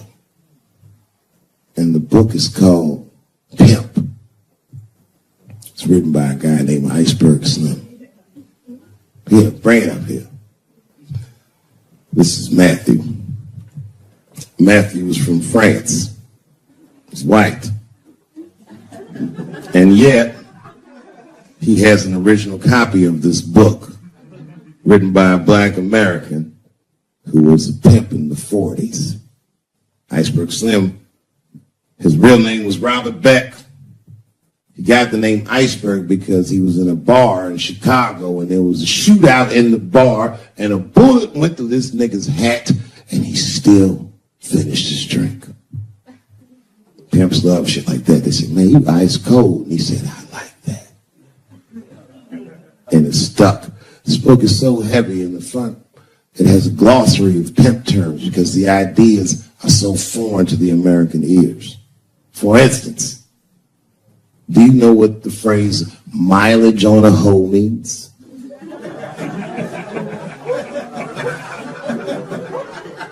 Of course you don't. Mileage on a hoe is a very wild concept. It means that pimps understand there's a finite amount of bad shit a person can do before they'll lose their fucking mind. And a good pimp can look at a woman that he's never seen before and call it. She's good for 500 fucks. That's her mileage. Anything over that, that bitch is gonna spill. They do it to you. Why the fuck you think most of us work from 9 to 5? 'Cause 96 might kill a bitch.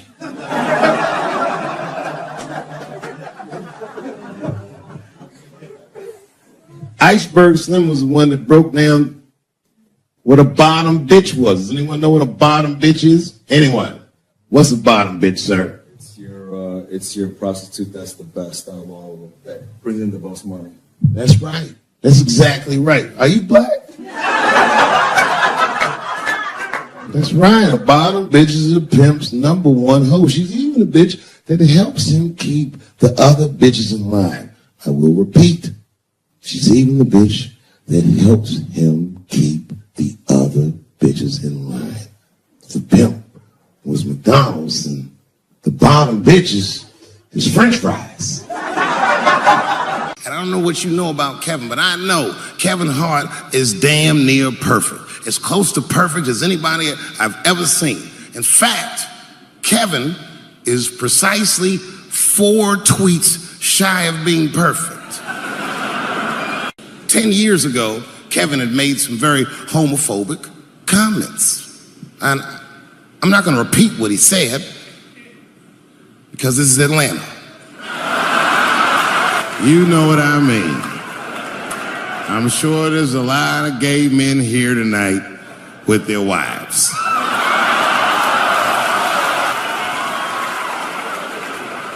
Far be it from me to offend anybody.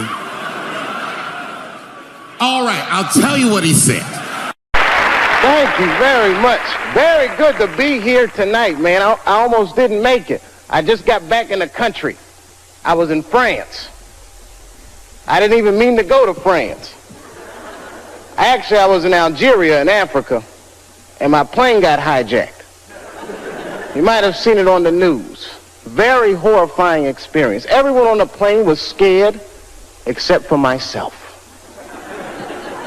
I was not, relaxed because I'm a real brave guy. I'm not brave at all. I just know the facts. And the facts clearly state that a terrorist has never taken a black hostage in the history of the world. Yes, my friends, it's the truth. You will never see one of us on the news reading one of those letters. They is treating us good. We all just chilling. Because terrorists know what they're doing. I hate to say it. Well, black people are bad bargaining chips. Terrorists would call up the White House, "Hello, we have got 5 black people. And we will..." Hello? They know leverage when they see it. LA, man, I just got here a few weeks ago. Very interesting city you guys have here.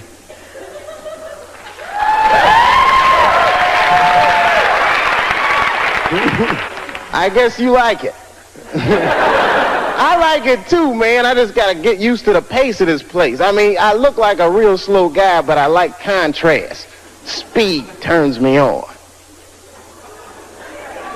You guys stand on the escalator. That drives me crazy. That's going up. I can't walk around you or anything. And I can't drive too good. I don't like driving anyway. And then come to think of it, the first week I was here, they stole my car. Now, granted, it was a rental car, but it still hurt. I had just put gas in it. I was very upset. But I figured it was no big deal. I bought the insurance. So I just called the rental car agency, and they sent me another one. The guy was nice on the phone. No problem, Mr. Chappelle. We're going to upgrade you. We're sending you, hold on to your hat, a Lincoln Town Car. I said, wow. Is that nice? Man, you're going to love it. Any of you guys ever see a Lincoln Town Car before? It looked like a big-ass pimp car. I was like, what is this? I couldn't even keep it in one lane. Oh, man. I felt like a pimp in that car. I did, man. I drove it down Sunset Boulevard. All the whores snapped to attention. A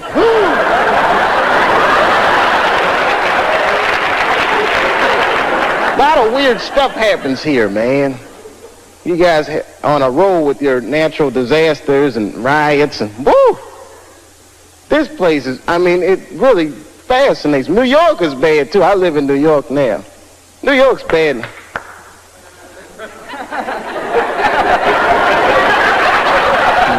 It's a lonely feeling, isn't it?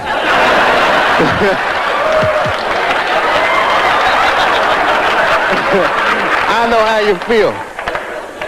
It's different, isn't it? New York is bad in a different kind of way.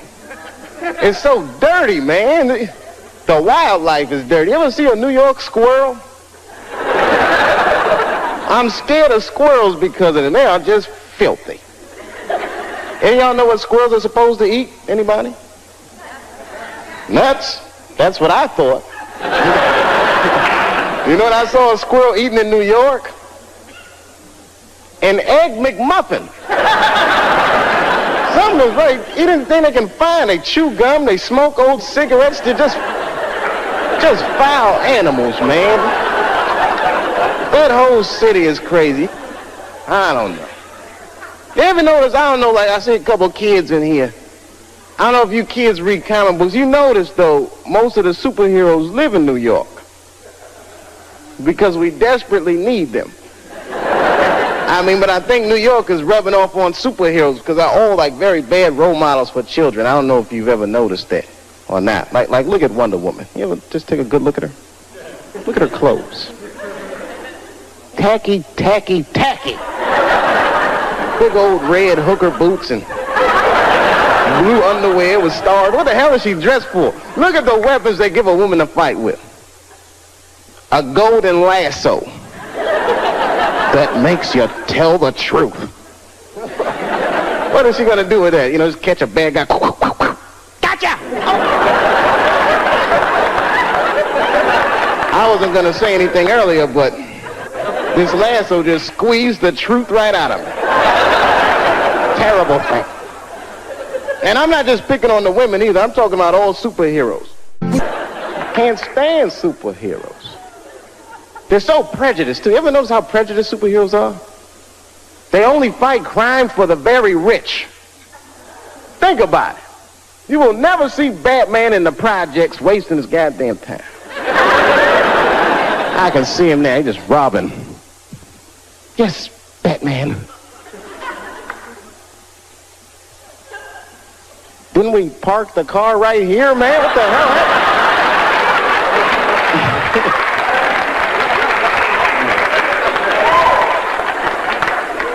Something about New York.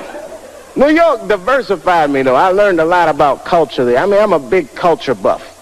I don't know. I mean, I don't want to point anybody. Anyone here in the audience Jewish? Shalom.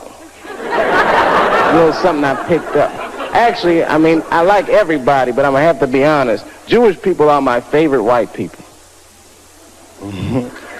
You guys are the only ones that can grow an afro if you really wanted to. I am so impressed by that. I just like the whole thing, man, and you party like black people. You're so similar. I went to a bar mitzvah when I was 13. One of the 3 best parties I've been to in my life. We got down. I walked in there. Everyone from school was there. The guy from ZZ Top was on stage. I said, man, this is going to be good. You know, we walked in the synagogue and they gave us them party hats y'all wear. I got a seat in the front. And my friend Charlie Buckholz, that's the guy who was being bar mitzvah, he walked on stage and that whole place got quiet. He picked up these 2 scrolls, started reading from them. He wasn't really reading, he was almost singing. Baruch atah Adonai. Sounded beautiful. Now, I had never been to a synagogue before, but at a black church, if someone on stage is singing, you're supposed to sing along. Whether you know the words or not. I did the best I could.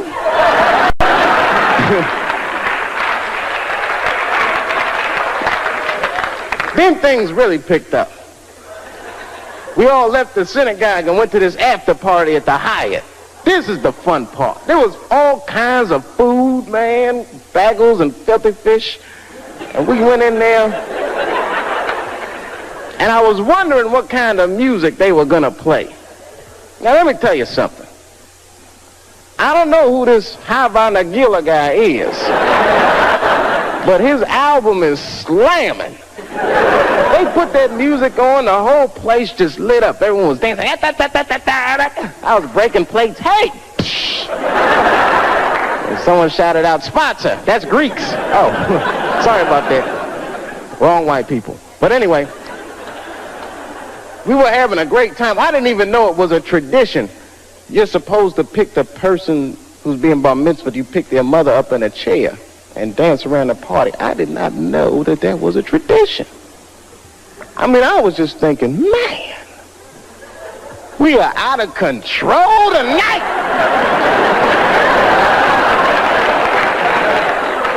That was fun. It broadened my horizons, man. I mean, I was a very ignorant child. I didn't know a lot of things. Like when I was growing up, I don't want to offend anybody here. Let me check the exits. Okay, when I was growing up, I used to think that all white people, don't be mad, I thought all white people were happy. Yo. Just to be white. I know it sounds silly. I thought you just walked around, hallelujah, I'm white. This feels great. Taxi. Just checking. Go ahead. Thank you, everybody. Dave Chappelle. Dave Chappelle. Excellent, Dave. Excellent. Dave Chappelle, ladies and gentlemen.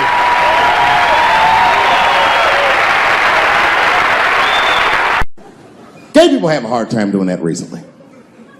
Here we go. Here comes the deep water. No, recently I've noticed that. I noticed it with that Manny Pacquiao controversy. Yeah, no, it was now in the gay community's defense, Manny Pacquiao said some outlandish shit about gay people. Very, very not nice things that I won't repeat, but there was biblical verses and some analogies to animals. Wasn't a good look. Nike took his shoes immediately, which I thought was a little harsh. A little harsh. You know what I mean? Because he's, just because he's Asian. You know what I mean? Fuck, you gonna take shoes off Asian dude to appease a gay dude. You know what I mean? No? You don't know what I mean. But Asian people kind of know what I mean. No? No Asians in the front? No? No, this is what I mean. Okay, look. Okay, you're an Asian dude. No, I say this with no disrespect. But we're all Americans, right? And we can agree that America has a huge body count all over the world. But nowhere more than Asia. Literally, if you look at history, recently, we have bombed the masculinity out of an entire continent. We dropped 2 atomic bombs on fucking Japan, and they've been drawing Hello Kitty and shit ever since. There's a lot of lady boys in the wake of our bombs. And I know these things because my wife is Asian. She's Filipino. All right, well, okay, so that explains it. Now you know why you see me at all those Filipino events. I'm out there picking up pussy. I'm dropping some off.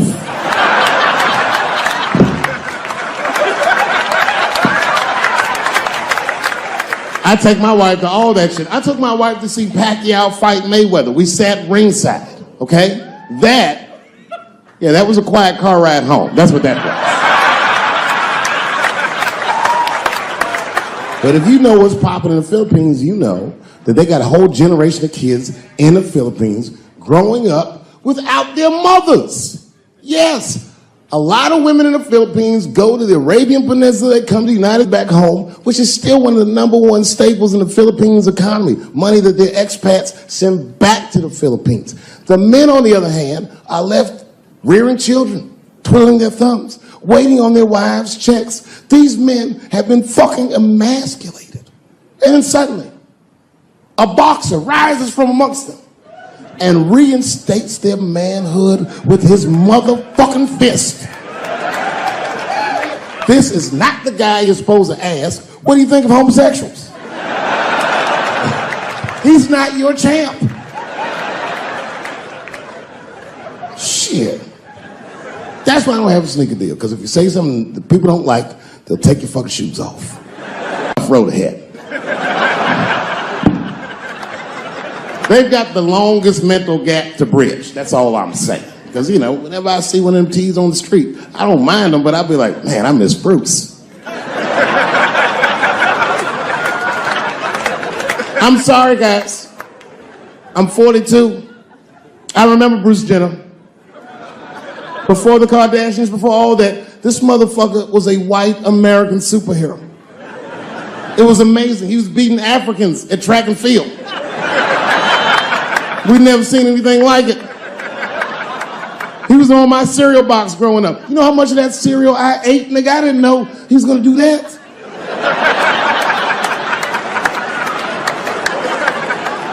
I knew before you guys knew.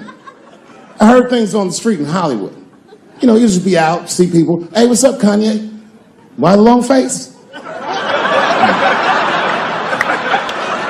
Nigga, you'll see. I got 2 mother-in-laws now. And when I heard he was gonna do it, I was scared. I didn't think the public was ready. I didn't think the media was ready. And you know what? I was wrong. Never seen anything like it. Welcome to the world, Caitlin. So long, Bruce. Hello. Somebody called me a nigga in traffic last Wednesday. It's so long, it takes a minute.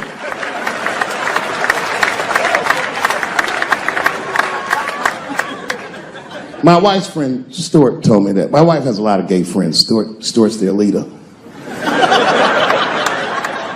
She has a lot of gay friends. And I don't like them.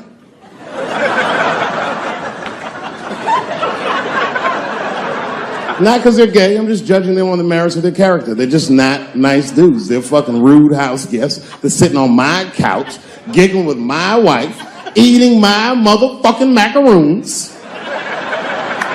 And I come in, they act like the party's over. Hey, Stuart, what's going on? This guy talks to me the way a cat would speak if a cat could talk. Hi, David.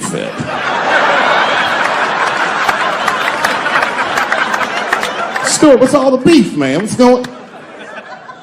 He always wants to have some kind of gay political argument. The last one was about a petition in federal court to take the words husband and wife out of the law. I said, well, why would you want those words out the law? He said, because it discriminates against same-sex couples. I was like, niggas, please save me the semantics. Just trust me, take your chips and get the fuck out of the casino. You're about to side, talk that over amongst yourselves, and whichever one of you is gayer, that's the wife.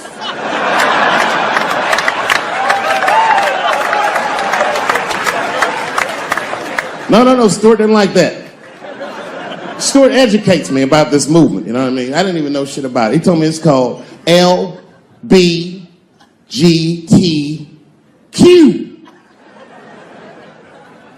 I was like, what the fuck is the Q? Does that even make sense, Q? Turns out Q was like the vowels. That shit is sometimes Y. It's for gay dudes that don't really know they're gay. You know what I mean? Like prison fags who are like, well, I'm not gay, nigga. I'm just sucking these dicks to pass the time. I'm not G, I'm Q. Ugh.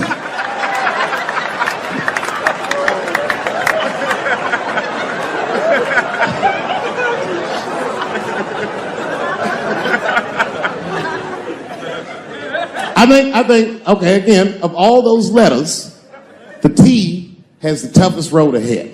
In fact, I think the T should stand for tough. If Martin Luther King had a sneaker deal, we'd still be on the back of the bus. They always true, the Nike exec come up, hi, Martin, we need you to tone down the talk of civil rights and blacks being humans. It's upsetting our southern distributors.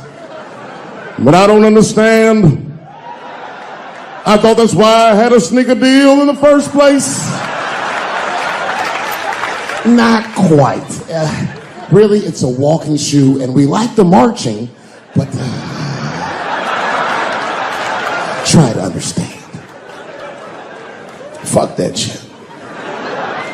You know, I get it though. I understand why gay people are mad, and I empathize. You know what? And I'm just telling you, this is a black dude. I support your movement, but if you want to take some advice from a Negro, pace yourself.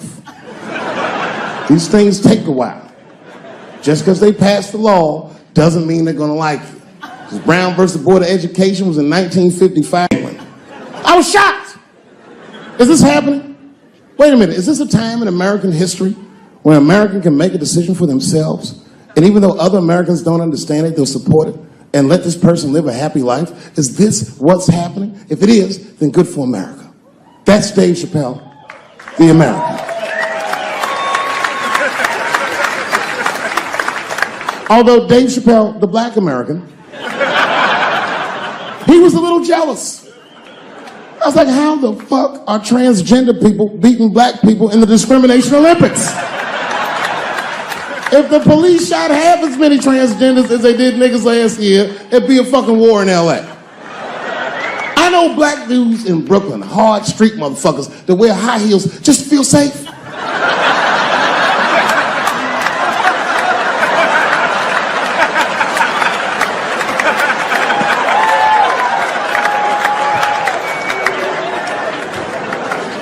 Transgenders are gangsters. I used to do business with a transgender in Hollywood. Man, everybody would be scared of her in the boardroom. She walk in there, newly minted woman, high heels, purse. Shit.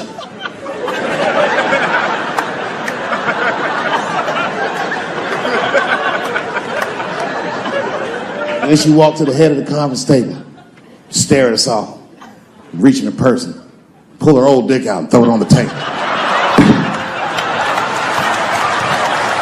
Let's talk business, gentlemen. Ah!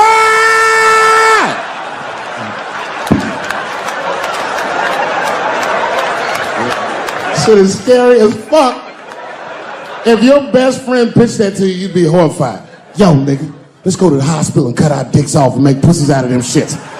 What? Can't we just get matching jackets or tattoos or something?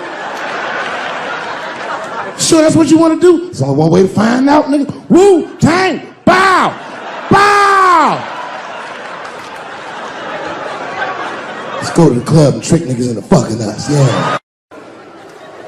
I got in a fight, almost got in a fight. It's complicated. I was in a bar in Austin with my wife, and it was during COVID, and a woman came to our table, and she was maskless, and this bitch came over, no mask, all H words. Hi, how are you? Droplets was coming out of this bitch's face. We all covered our drinks. Oh, bitch, what are you doing?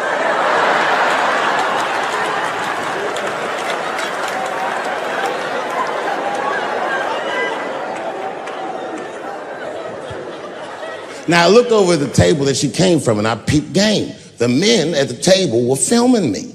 This happens when you're famous. People will come over and try to rattle your cage and get you to say something stupid or dumb so that their buddies can film it and they get a video of you embarrassing yourself. And clearly, I said, this is what's happening.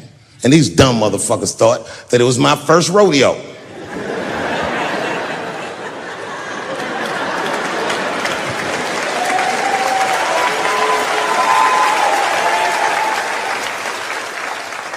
Sadly, it worked. I ran right over there. I said, I pointed right in the camera. I said, you's a bitch ass nigga for doing this to me.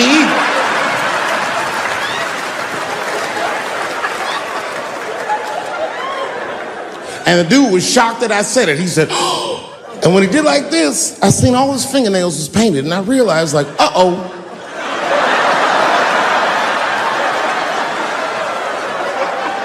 This fella's gay. Now, you know how I talk. I call everybody a bitch-ass nigga, you know what I mean? But that's not a right thing to do if they're gay, you know what I mean? And now I was in trouble. And not only that, the motherfucker was huge. He stood up. He was towering over me. He must have been 6'5", a big, white, corn-fed, Texas homosexual. This nigga was ready to fight. And he started barking on me, but I stood my ground. I wasn't scared. How could I be scared? This motherfucker's shirt was tied up in a knot like this. Oh, fuck this guy. Let's go, nigga, let's go. I thought we were gonna come to blows. I was ready. And then, right when you think we would fight, guess what he did? He picked up his phone and he called the police. And this thing I'm describing is a major issue that I have with that community. Gay people are minorities until they need to be white again.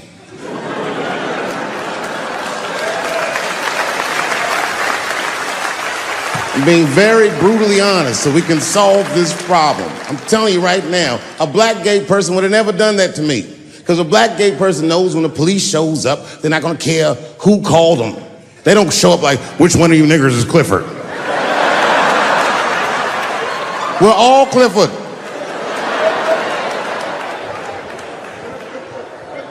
This happens far too often. Another time, about 6 years ago, there was a lesbian woman that tried to sell a story about me to TMZ. Thank goodness TMZ could see right through the sham of that story. This woman claimed that I beat her up in a nightclub because she was a lesbian. That is fucking crazy. Bitch, I didn't even know you was a woman.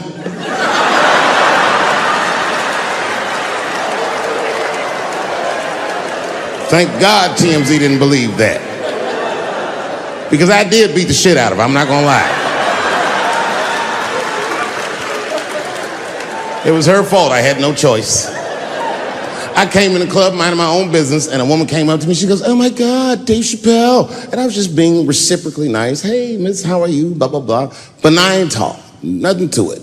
And all of a sudden, this lesbian fellow stepped between us. Hey, nigga, that's my girl. I said, yo, my man, back up like that. She said, I ain't backing up off shit, nigga, that's my girl. I said, bro, you're gonna have to give me 3 feet like this. She said, stop calling me a man, motherfucker. I'm a woman. I said, what?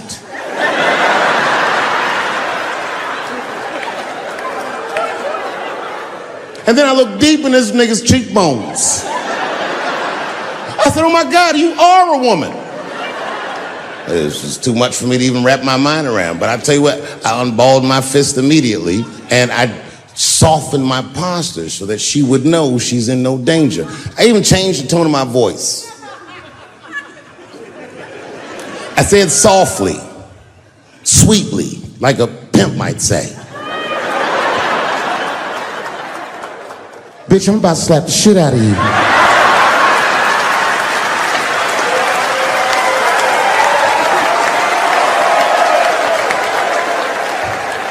I should have done it. Oh, I wish I didn't say that. She dropped that foot back. Boop. She was in a perfect southpaw stance. Her shoulders were angled correctly. Her head movement was good. I said, oh no! This bitch boxes for real. She threw a wild hook at me and I saw it coming from yesterday, so I slipped it like this. I had no choice. I had to go to work. I let that jab go. You should have seen me go, nigga. I tenderized them titties like chicken cutlets.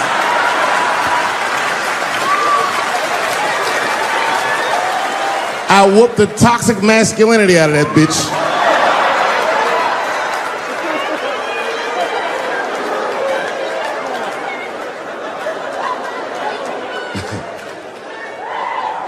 That's why I don't go out no more. Just trying to chill. I'm just trying to live a peaceful life. That's why I live in Ohio. You know, I live in a little town in Ohio. It must be like 3,700 people. Small hippie town. Culturally, it might feel like Ann Arbor to you. You know what I mean? Just a bunch of hippies and shit like that. And niggas always ask me, like, Dave, why you live in that hippie town? And I'd be embarrassed to tell them the truth. But you know why I live there? Because Yellow Springs, Ohio, has the most beautiful women in the world. And a lot of people might disagree with me, but you gotta see them for yourself. They're gorgeous. But it all depends on what you're into, you know what I mean? I like white bitches with dirty feet.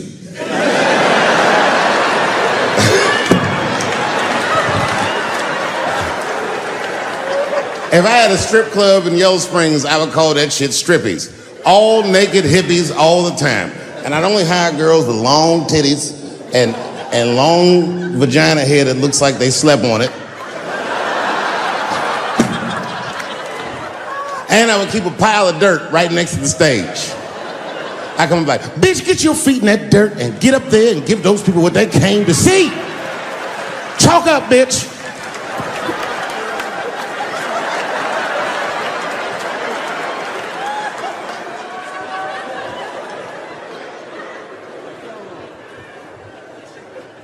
A couple years ago, I was in Ohio at a shopping mall. An old white lady, this is true, she was following me around the mall, which sounds paranoid, but I'm sure she was following me. Mean lady, too. You ever see a woman with lines on her face that just tell you, like, even if she smiled, it looked like it would hurt the muscles in her face? I knew she was following me because she was at places that had nothing to do with her. I'd be looking around like, what is this old bitch doing in GameStop and Foot Locker and all the places I like to go? Every time I see her, she'd just be looking at me on me. And eventually I forgot about her. So then after I'm shopping, I go all the way to the back of the parking lot. I'm parked all the way in the back. And as soon as I open my car door, I hear a voice go, David Chappelle. Just like that. I didn't even have to look. I knew it was her. And I looked back and sure enough, there she was, that face. To be honest with you, she probably wasn't even that old. She's probably around my age. But she was a white woman. This bitch looked terrible.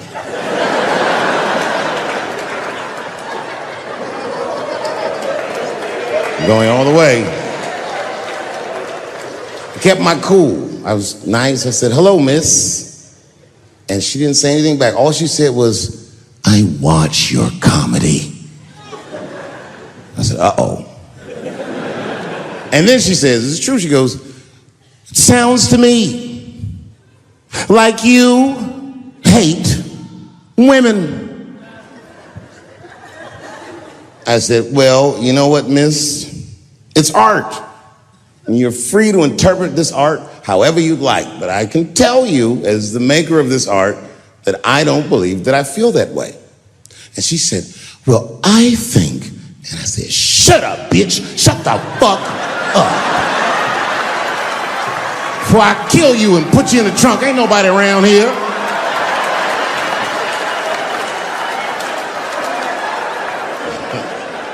I'm just kidding, I didn't say that. I felt that way, but that's not what I said. I was more clever than that. You know what I said? And this is exactly what I said. I said, miss, before you finish that statement, let me ask you a question. Where'd you see me? Did you buy a ticket to a concert I did? I doubt that. Or maybe you watched one of my specials on Netflix. Or did I follow you to your car and do my act? She said, what? I said, keep it in the comment section, bitch. This is real life. Ta-ta!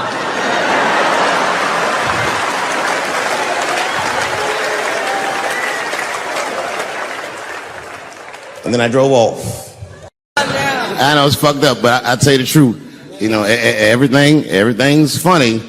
Everything's funny till it happens to you.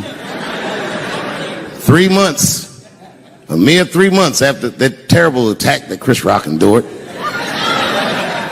I was on stage at the Hollywood Bowl, and a lunatic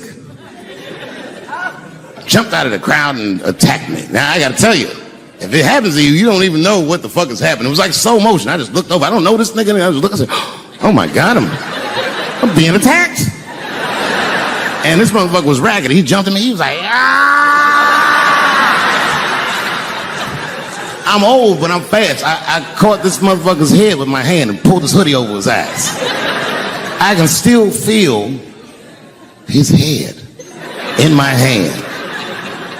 It was spongy. He had been growing dreadlocks. Not the beautiful dreads that breastfeeders grow. These were accidental LA homeless dreads. This shit had leaves and sticks and bottle caps and shit in it.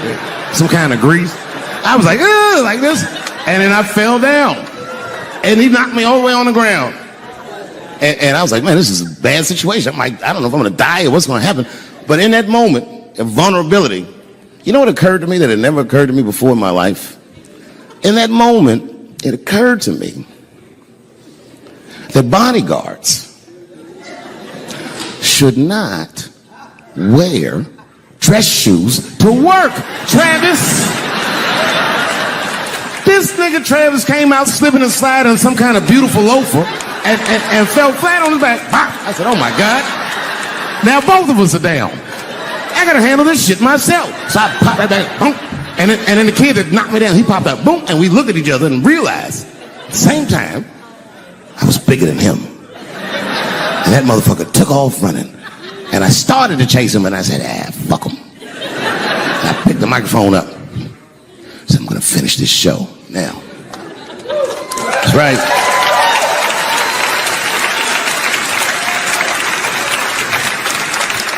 For 3 months before that, I'd been making fun of Chris Rock. And people would ask me all the time. They'd say, Dave, what would you do if you were Chris Rock and Will Smith slapped you in the face? And to this day, the answer is the same. Well, I don't know what I would have done. I've never been in a situation that extreme. But I do know now what Will Smith would not have done. And that is enjoy the rest of his evening. Man, listen. We gave that kid a good while. We was whooping his ass. Not we. I mean, I was on stage trying to think of a joke to tell, but they was beating this nigga up right behind me. Everybody could see it. Everybody could see it. And I'm sitting up there trying to think of what to say. And I'm tongue-tied. Me, of all people, can't think of anything to say. Look at my karma. Just that moment. Of all the people in the world, Chris Rock walks from backstage, walks up to me in front of 20,000 people, grabs the mic out of my hands and looks at the crowd and goes, was that Will Smith? Man, motherfuckers fell out of their chairs laughing. I was standing there looking stupid. I was fucking furious because I'm thinking in my mind, nigga, this is my attack. You got attacked 3 months ago. Now you have jokes. So I snatched the mic back from Chris and tried to get one off, but my shit did not go good at all.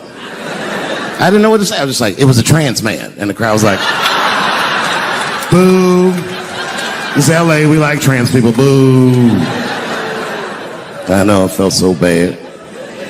I felt so bad. But I know why I did it. You'd have to be there to understand, but man, when that guy tackled me, it was like it's like a movie or something. You gotta picture this. Picture a famous person you like. Every famous person you could imagine was at that show. It was like the biggest night that Hollywood had ever seen. And when that guy tackled me, he cleared the bleachers. I had to watch the tape afterwards to know this happened, but as soon as he tackled me, Jamie Foxx was the first motherfucker that jumped out of the crowd. He was wearing a white cowboy hat like he knew this shit was gonna happen to him. Never seen this nigga in a cowboy hat before. And Jamie started chasing that motherfucker around like any given Sunday. And that kid was fast as shit, was juking and shaking, and he broke Jamie's ankles, and he just kept running.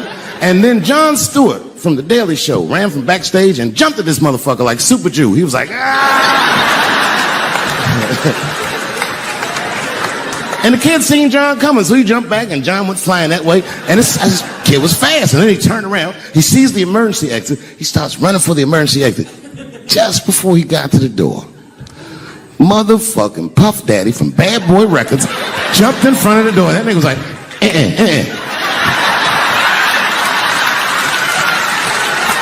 Boy, Puffy got that motherfucker. And then every celebrity just ran out because every celebrity saw themselves in me, and they just started beating the fuck out of that kid. And I know Chris was backstage looking like, nobody helped me.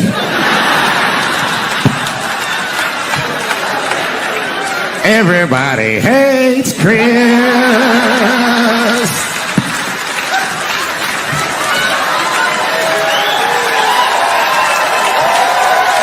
Thank you. Thank you. I like not knowing what's going to happen. I like making memories. Sometimes I do all this crazy around my colleagues just so that they can tell their friends I did it. But rather than talk about myself, just briefly, I want to just talk about my genre. Stand-up comedy is an incredibly American genre. I don't think any other country could produce this many comedians. And unbeknownst to many people in this audience, I don't think there's opinion that it exists in this country that is not represented in a comedy club by somebody. Each and every one of you has a champion in the room. We watch you guys fight, but when we're together, we talk it out. I know comics that are very racist, and I watch them on stage, and everyone's laughing, and I'm like, that mother means that.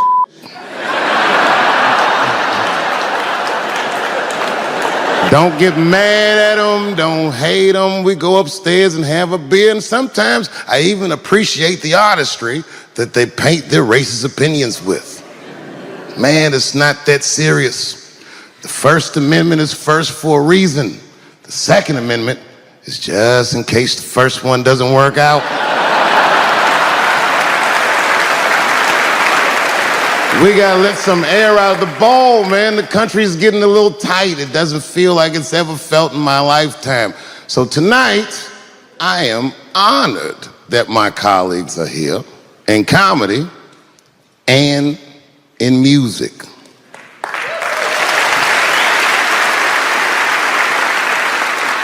And I want everyone in America right now to look at me. Look at me smoking indoors. I didn't ask anybody, I just did it. What are they gonna do? Kick me out before I get the prize? No, nigga, this is called leverage.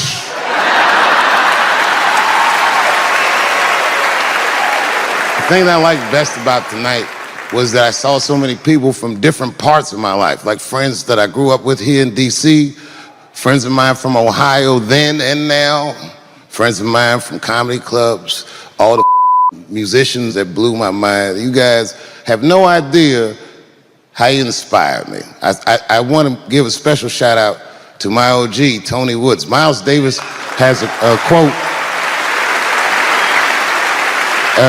It's one of my favorite. Miles Davis said so much cool shit, but one of the things he said I always loved, he said, it took me years to learn how to play like myself. You know, he would watch other musicians and he would try to play like Dizzy or Bird or all the guys who were great. Tony Woods was my Dizzy and Bird if I was a Miles. I was trying to play like you. You were the first person I ever saw do it absolutely right.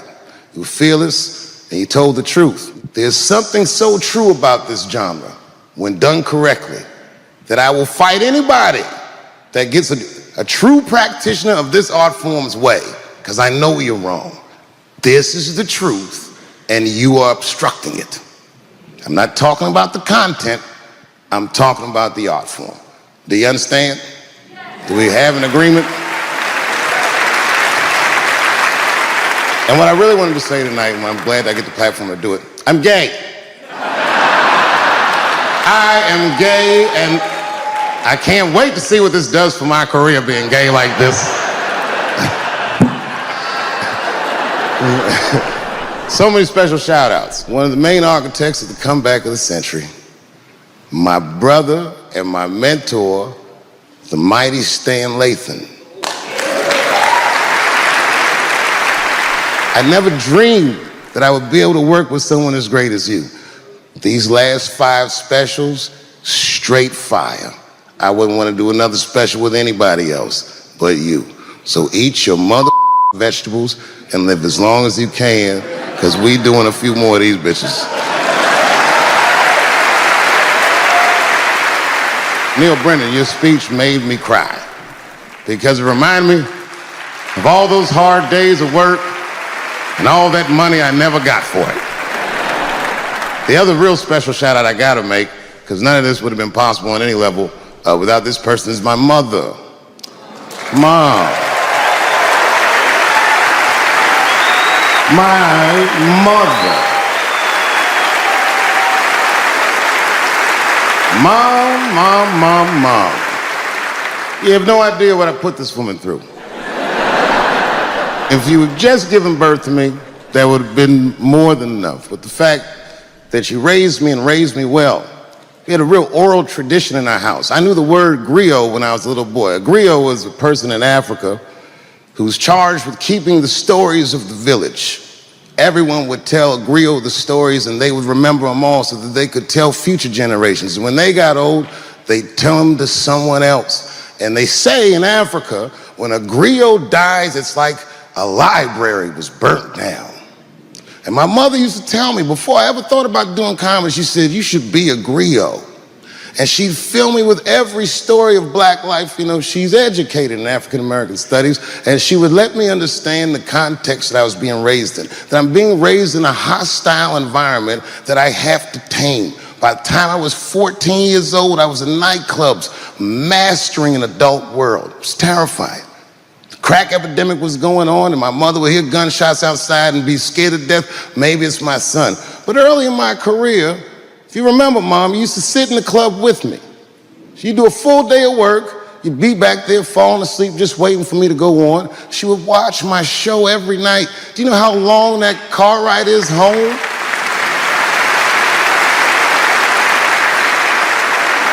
How many of you have ever heard your mother say, jokes were a little too much tonight, son?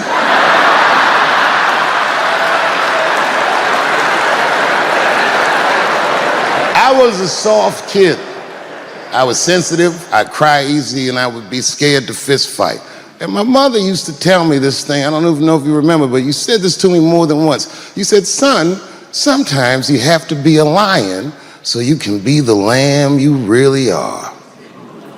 I talk this like a lion. I'm not afraid of any of you. When it comes word to word, I will gab with the best of them, just so I can chill and be me. And that's why I love my art form, because I understand every practitioner of it. Whether I agree with them or not, I know where they're coming from. They want to be heard. They got something to say. There's something they notice. They just want to be understood. Love this genre. It saved my life. So tonight, Mom, I would like to honor you in a very special way that I cannot do on my own. But because now I'm a man with great and influential friends, I'd like to ask my man Thundercat to come out on the stage. Thundercat, the Mighty Most Def. Washington, D.C., thank you very much for giving me a home and a place to start.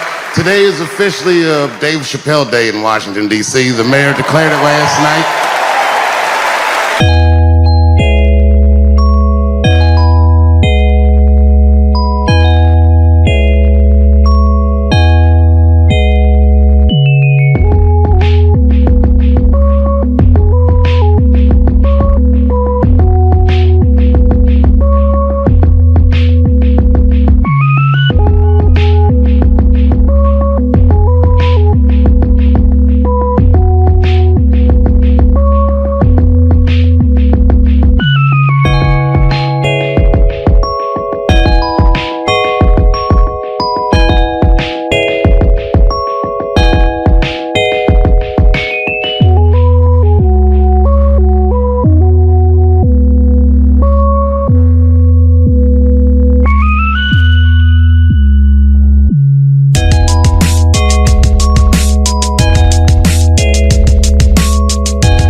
Okay. Before I did Killing Them Softly, when I was 22, HBO gave me the biggest opportunity of my life at that time. They gave me a half-hour special, but this shit was not like a special, you know what I mean? It was like, it was generic. It didn't even have a title. It was just Dave Chappelle. And I shot it in San Francisco at a place called Broadway Studios, which is on the second floor of a building. And beneath Broadway Studios is a nightclub. And the special was only supposed to be 30 minutes. And I got ready, I practiced, I did all the shit I was supposed to do. And the night that I taped, 20 minutes into my 30-minute set, I'll never forget this, music started blasting from the nightclub underneath. You could hear it real loud, and it fucked my whole show up, and I was devastated. I was a young man. I really believed in what I was doing, and I thought that my dream had been killed. So when I got off stage, I ran down the steps to the alley behind Broadway Studios, and where the control trucks are parked, and I kicked that motherfucking door open, and I started yelling at all the producers. I was nobody in show business, just a guy that believed in myself. I said, man, you fucked everything up. That fucking music, what the fuck were you thinking? And there was a guy who was a big-time producer, I ain't saying no names, and he stood up, and he said, hey, kid, sit the fuck down. He said, we didn't ruin anything. He said, we made a deal with that nightclub to not play music, and they didn't honor the deal. And I said, who didn't honor the deal? And he pointed to a guy. I'll never forget it. It was an old white man sitting in the Ford Taurus by himself.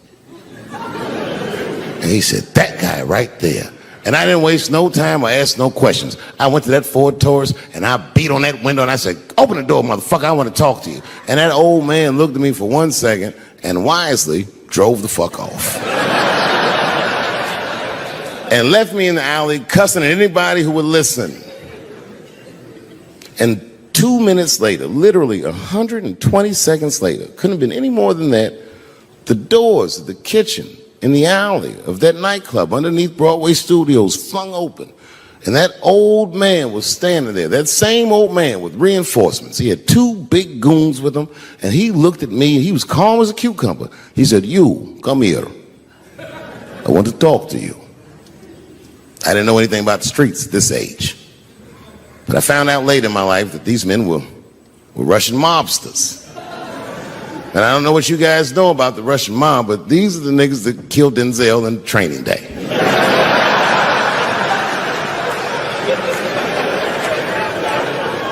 And all the producers knew what I was up against. They said, Dave, do not go in there. And I said, fuck y'all. And I walked right into that kitchen, and they closed the doors behind me, and it got dark as fuck in there. And I knew, I'm not dumb, I knew I was in a bad situation. But you have to understand, I believed in what I was doing, and I didn't give a fuck. Just kept cussing at these motherfuckers, telling them how they ruined my life. And that old man couldn't believe that I was talking all this shit. And as soon as I took a breath, he stopped me gently. He said, hey, kid, listen. Your friends lied to you. He said, we made a deal, but your friends never paid me. And when he said that, I realized I was locked in the kitchen.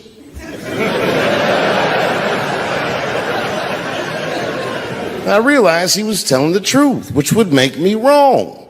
And the very moment that I realized I was wrong, for the first time, I was afraid. You see, it's a funny thing if you believe you're absolutely right. You can get drunk off the feeling of how right you are. That's why gay people are so mean.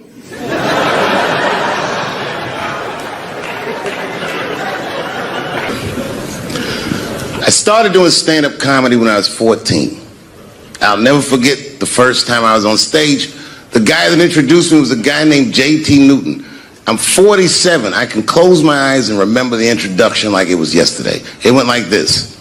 Ladies and gentlemen, this next young man coming to the stage is starting his comedy career tonight. Who knows? We may be witnessing the birth of a star. Please welcome Dave Chappelle.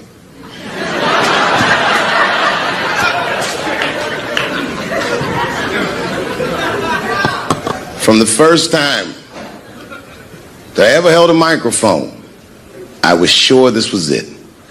I knew I was home. I knew I had found my thing.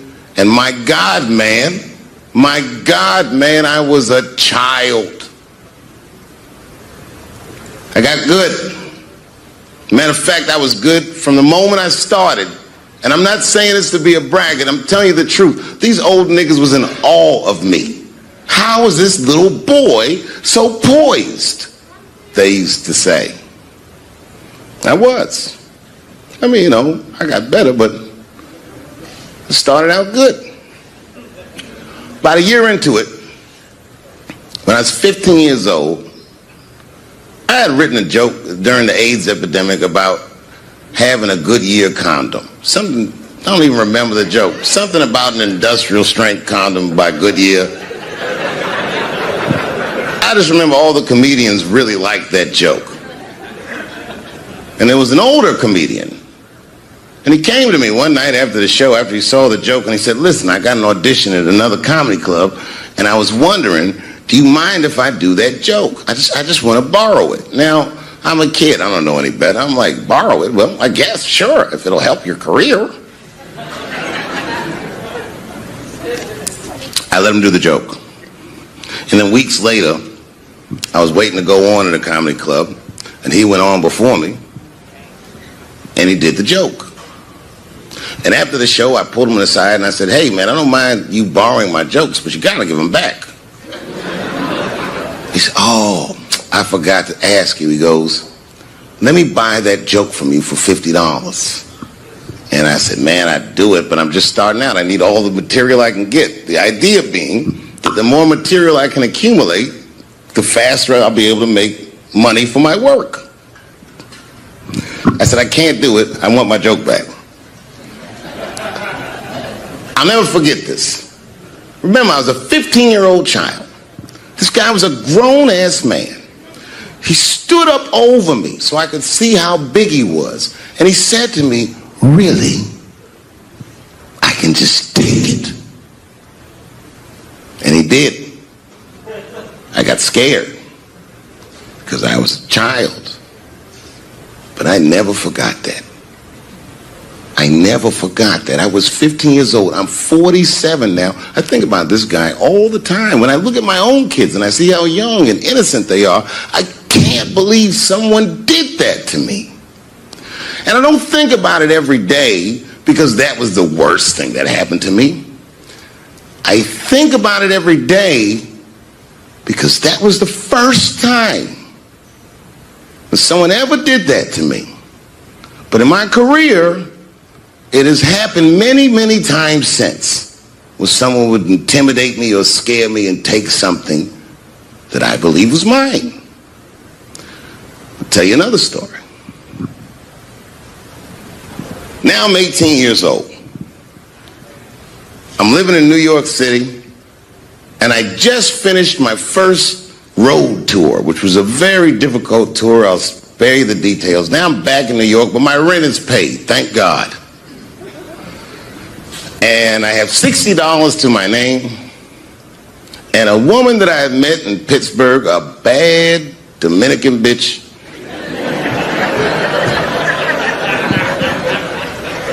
was coming to New York. She was going to spend the weekend with me. I couldn't wait for her to get there. She was coming that evening. But remember, I only had $60 for a whole weekend to entertain a bad bitch. Now I'm walking through Greenwich Village, and I see something I've never seen before. 3-card Monte. You know what that is?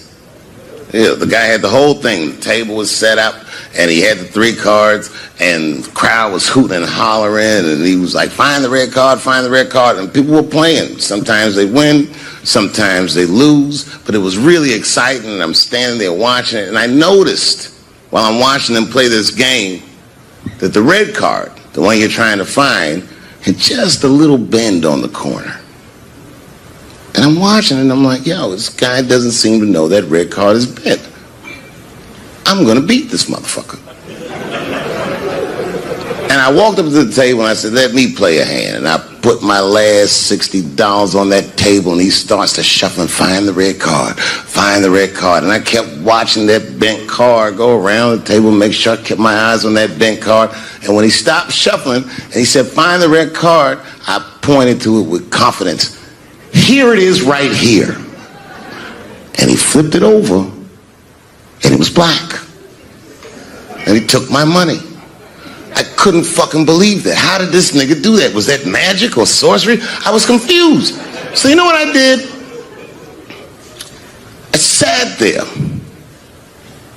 and I watched him for a real long time play the game.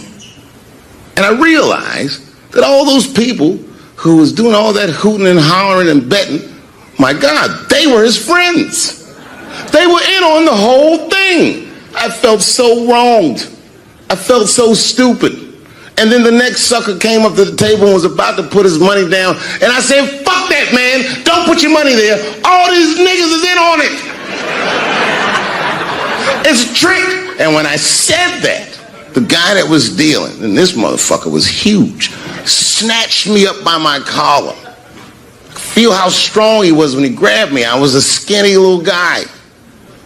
And he was gonna maul me. And the only reason he didn't, I'm sure, is because he saw the fear in my face. And that fear, he looked at me. I saw his eyes go from hard to soft. He softened. Then he looked at me like the way a father would look at a child. And he said to me, young man, don't ever come between a man and his meal. I never forgot that either. Most niggas would have to run the streets for years to learn a lesson that profound. It took me 2 seconds. Never get between somebody and their paper. Taking a man's livelihood away from him is akin to killing him.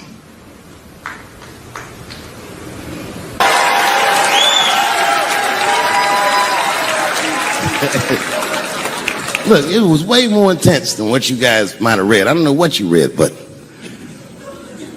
the kid, while we was beating on him, reached in his waistband, pulled out a .22 caliber pistol. That shit was mayhem. Everybody started screaming, oh my God, he's got a gun, he's got a gun. And then I got scared. I was in the back, but I was scared. Because I knew that everybody that was with me was armed. Yes, if they had shot and killed this kid on stage at the Hollywood Bowl, like I pay you to do, Travis,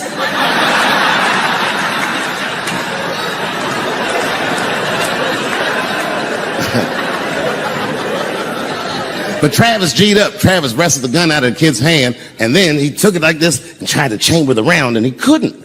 So he pulled the trigger, and it wasn't a gun. A knife blade popped out of the front. I guess this kid was going to stab me. Some scary shit. So the next night, even though I didn't have a show, I said, I got to get right back on stage. And I went and did a show. And someone in the audience screamed out, Dave, what happened with the attack? And I didn't know there was journalists in the room. All I said was that this nigga had a knife that identified as a gun. I got 6 more weeks of bad press for that joke. I didn't even do nothing to this nigga. That's not right. That was not right. And then the New York Post went to the jail and interviewed my attacker like he was some kind of hero. And I read that interview. Turns out the entire attack was my fault. Yes, I triggered him. I didn't mean to. I had done jokes about the homeless. It turns out this young man was homeless. And I mean, there's no way I could have known this. But I will say, for a homeless guy, this nigga had incredible seats.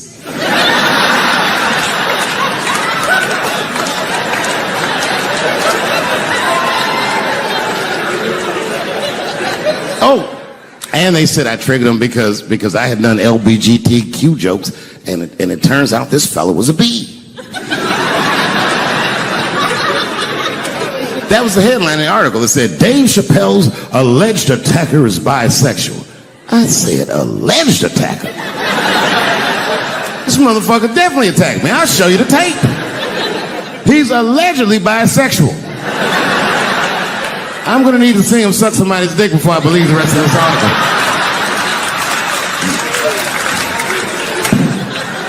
I read that shit in the paper. I was horrified. I said, oh, bisexual? I could have been.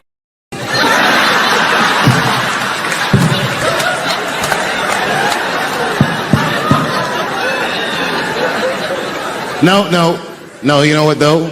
It's not funny because after all that madness ensued, I went to the hotel room. I was by myself and I opened the door and my wife was in there alone. She was sobbing, like sobbing. I said, oh my God, what's wrong with you, bitch? Did you get attacked too?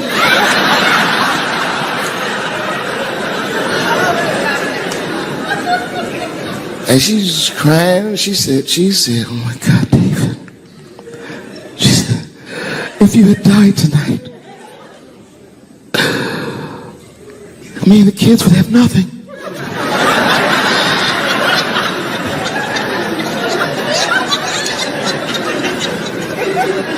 Then I knew it was serious. So I sat down on the bed next to her.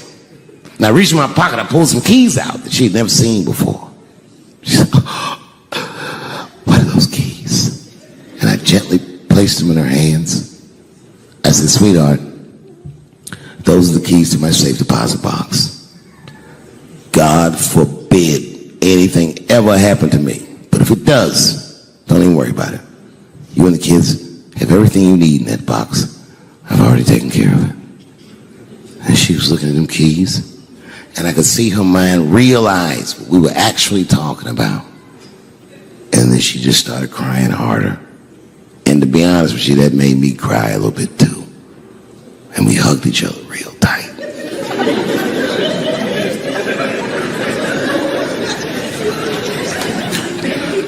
Do you know this bitch looked in the box while I'm alive and well? Who does that?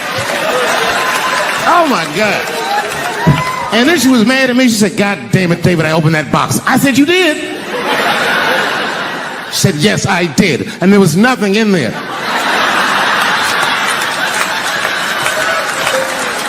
I said, nothing? Oh.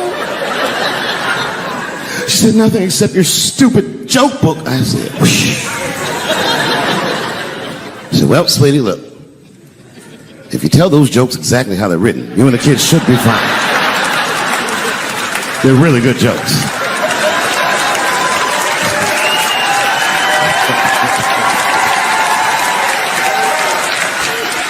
She's like, good jokes? What is this shit? Come join me in my watery grave. No, you gotta roll your throat. Join me in my watery grave. 30 years in this industry. Yeah, man, you know, it's funny. So my son, my youngest son is 14 now. That's how old I was when I started. You know, I'm 44 now. I look at him, and I think all the things that were going on around me at that time and what it was like starting, and now I can't imagine that that's what happened. But at the time, it felt very natural, and it felt very safe, even though it was not. You know, I mean, but I'm just grateful, man. Like, to be able to do something like this for 30 years, I gotta be one of the luckiest people alive, man. Like, I don't know that I've ever really had any other job. How old were you when you made your first TV development deal? 19. My mother and my grandmother were freaked out. You know, I was the first person in my family not to go to college that had not been a slave. Right.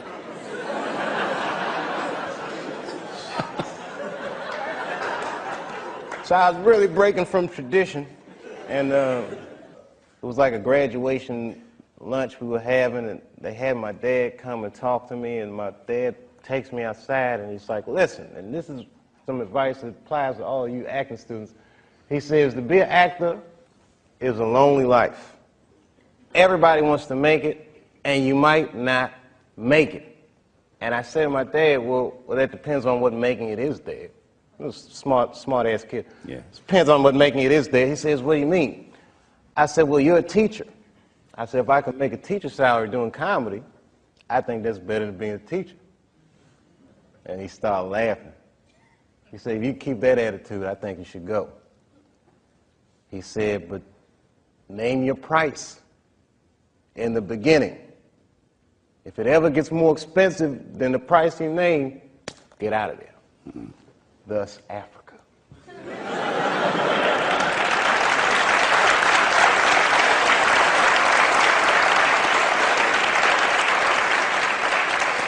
When Martin Lawrence was in that chair, we talked about Blue Streak. I love that dude. He played a role in your life, I believe. How do you feel about him as a person, as an artist? Martin Lawrence is the guy that showed everybody you can make it from D.C. to Hollywood.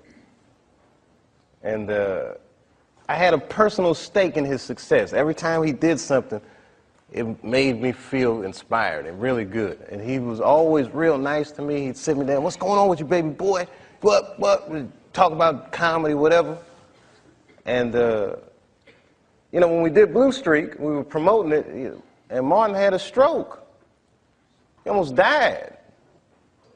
And then after that, I saw him, and I was like, oh, my God, Martin, are you okay? And he said, I got the best sleep I ever got in my life.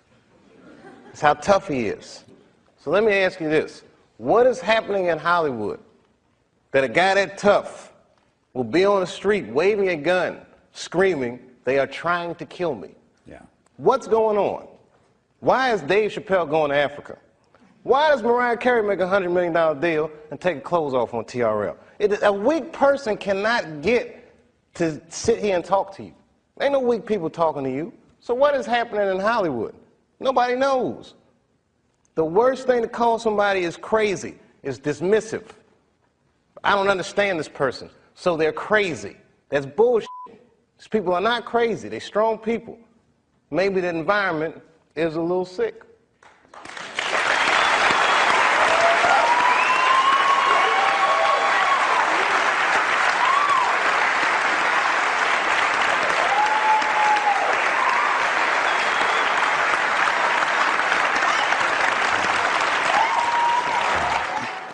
You know, in the past, I used to always tell a lot of jokes about white people. And I know there's a lot of white people here with us tonight.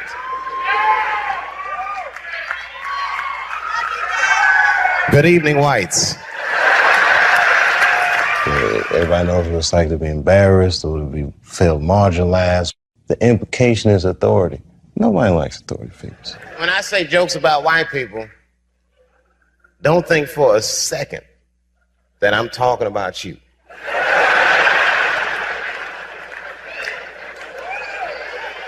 Don't forget, I almost had $50 million once. When you make enough money in America, they'll pull back the curtain and introduce you to the real white people. You guys just think you're white. Dave Chappelle is very intelligent. He's well raised. That goes without saying. A person who is well raised knows to respect the elders. It doesn't mean that you have to agree with anything, even a little bit of what the elder says, but you respect the elder for surviving. It's so much bigger than money, though, Dave. It's so much bigger than money. Oh, no, it was bigger than money. But you know what? I watched one of these nature shows one time, and they were talking about how a bushman finds water when it's scarce. And they do what's called a salt trap. I didn't know this. Apparently baboons love salt. Okay. So they put a lump of salt in a hole and they wait for the baboon. The baboon comes, sticks his hand in the hole, grabs the salt makes his hand bigger, and he's trapped. He can't get his hand out. Now, if he's smart, all he does is let go of the salt. Baboon doesn't want to let go of the salt. Then the bushman just comes, takes the baboon, throws him in the cage, and gives him all the salt he wants. And then the baboon gets thirsty. The bushman lets him out the cage. The first place the baboon runs to is water. Bushman follows him, and they both drink to their fill. And in that analogy, I felt like the baboon. But I was smart enough to let go of the salt. Well, veteran of comedy, people look to you to kind of clear the fog that we as Americans go through. I know you take that seriously, but is that a big burden on you, that people look to you for clarity, they look for you for truth? I think that it's a symptom of just how maybe bankrupt our society is right now, that we're looking to our entertainers for this type of guidance. But when things are obscure, artists do try to tell the truth. Sometimes it's not that they're looking for the truth. Sometimes they just want to hear their truth come out of somebody else. Like, why don't, you know what I mean? So I don't look at it as a burden, or I don't even look at it as a responsibility. I just think it's the nature of the genre. And I think that one of the things that's special about our genre in this day and age is that it's very engaging. It's very personal. And I think in this cyberspace world that people need an entertainer that looks them in the eyes and says the things that they feel. For all the things that I've done, I'm most renowned for what I didn't do. I've made decisions in my career that a lot of people have called insane. 2004, had a $50 million deal on the table, and in a crisis of conscience, flipped the table over and walked away. Went to South Africa. Everyone said I was running away from the money. That is not true. In fact, I still want that money.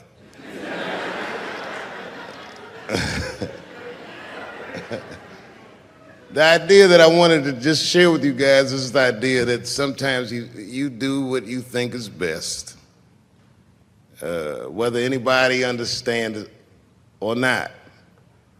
I heard a story about my father where someone told me he used to do statistics for a company in D.C.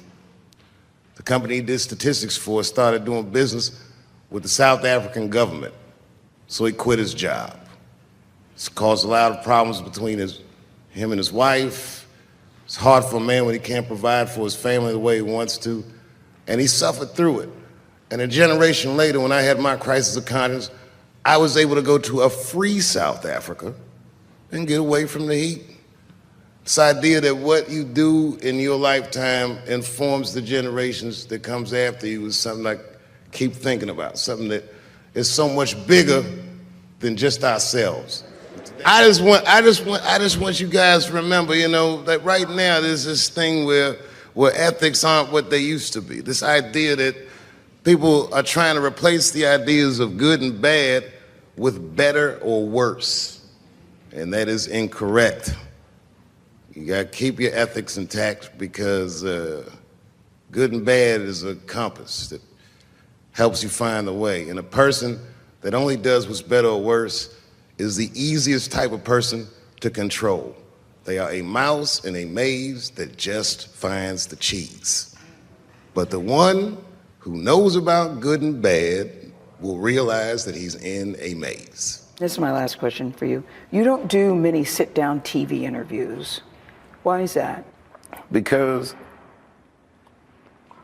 so much of an answer depends on how you feel any given day. But it lives forever.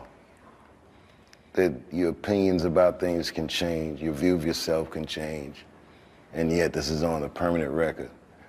Like Donald Trump, he complains about it because someone can look at him and say, well, you said in 1984 that this, that, or the other, and that's the cross you have to bear when you engage the press. And more important than that, I talk for a living, so I don't want to blather about me blathering. You know what I mean? I'd rather just do it.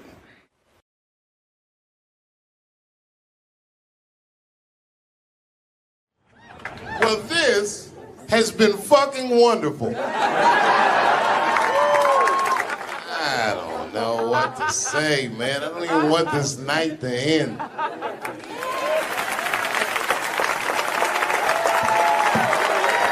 I promise you. Whoever cares the most, I care at least as much as them. I know what I got, because I lost it all. I gotta tell you something, and I don't talk about it often. Have you ever worked all your life for something and have it not work out? That happened to me. It was tough. Think about it. I was gone for 12 years. It's not a little bit of time. It was hell.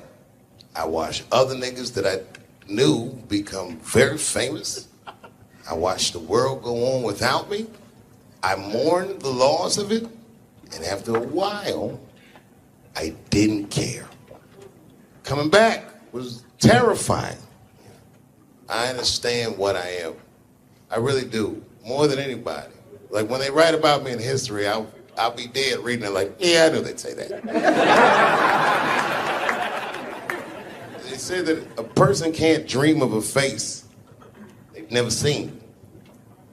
Can't believe that's true, but it's probably true. Boy, I got a long bank of faces.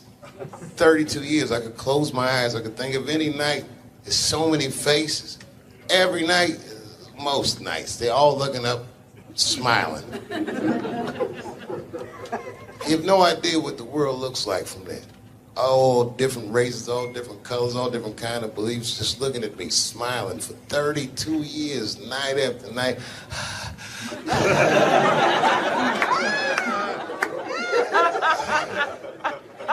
No comedian take that for granted. I swear to God, this might be the noblest of professions.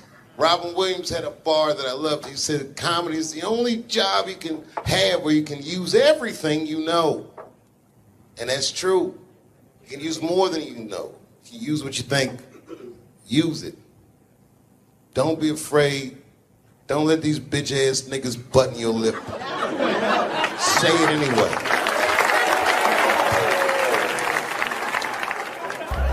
I first became aware of Dave Chappelle right around before the first Nutty Professor, because I was supposed to play that role that he played. And then I kind of saw him, and I was like, hey, that guy, right, that kid would be funny playing that role. I try to be peaceful, but now it's time for Reggie to karate-size your ass. Woo! Dave is so much smarter than everyone. Like, Dave is one of the most, maybe the most intellectual comedian ever. It took us 400 years to figure out as a people that white people's weakness the whole time was kneeling during their national anthem. That's a brittle spirit. That's right, nigga. On the Rockets, regular. What are you doing, nigga? Stand up! He stretched the art form and his impact on the culture. He is the voice of his generation, without question. Nobody's even close to him. No, I've had to learn, and that's where Dave Chappelle has been a wonderful friend and mentor. What did Chappelle say to you that helped you with that? Chappelle said to me, we were doing a show at Radio City together. It was during his run. Right. And I was on one of the shows, and he said to me, I said, man, what am I going to tell these? Because I was like, I'm going to do comedy before Dave Chappelle. I was like, Dave, what am I even doing here? And Dave said, and I said, I don't even know if I'm funny enough to be here. I said, you're nice, and I think I'm a really funny guy, but what am I doing here? And Dave said, look, man, he said, you don't understand something. He said, you're not here because you're funny. He says, I know 100 funny motherfuckers out there. He said, you're here because you're interesting. And he said, anyone can be funny. Not everybody can be interesting. Not everyone can make an audience listen to what they're saying. Not everyone has a wealth of life experience that makes people want to know what they have in their minds. And so that changed my perspective on silence. And so now, if I can hear that an audience is listening, I'm engaged. Well, that is a great piece of advice, not only for comics, but for anybody, because, wow, the thing that I love about Chappelle, and you just identified it, is he will go. He's interesting. And he is an interesting guy. He's the most interesting man I've ever met. That's what makes Dave Chappelle. Many people are funny. There's a lot of funny stand-up comedians all over the world. Yes. But what makes Dave Chappelle is that he is interesting. It's how he sees the world between the jokes. But all jokes aside, Kevin Spacey shouldn't have done that shit to that kid. He's 14 years old and was forced to carry a grown man's secret for 30 years. Jesus Christ, he must have been busting at the seams with that one. The saddest part is, if he were able to carry that secret for 6 more months, I would get to know how House of Cards ends. Loved was, I can't believe that I've been in this business long enough that we're like the older guys now.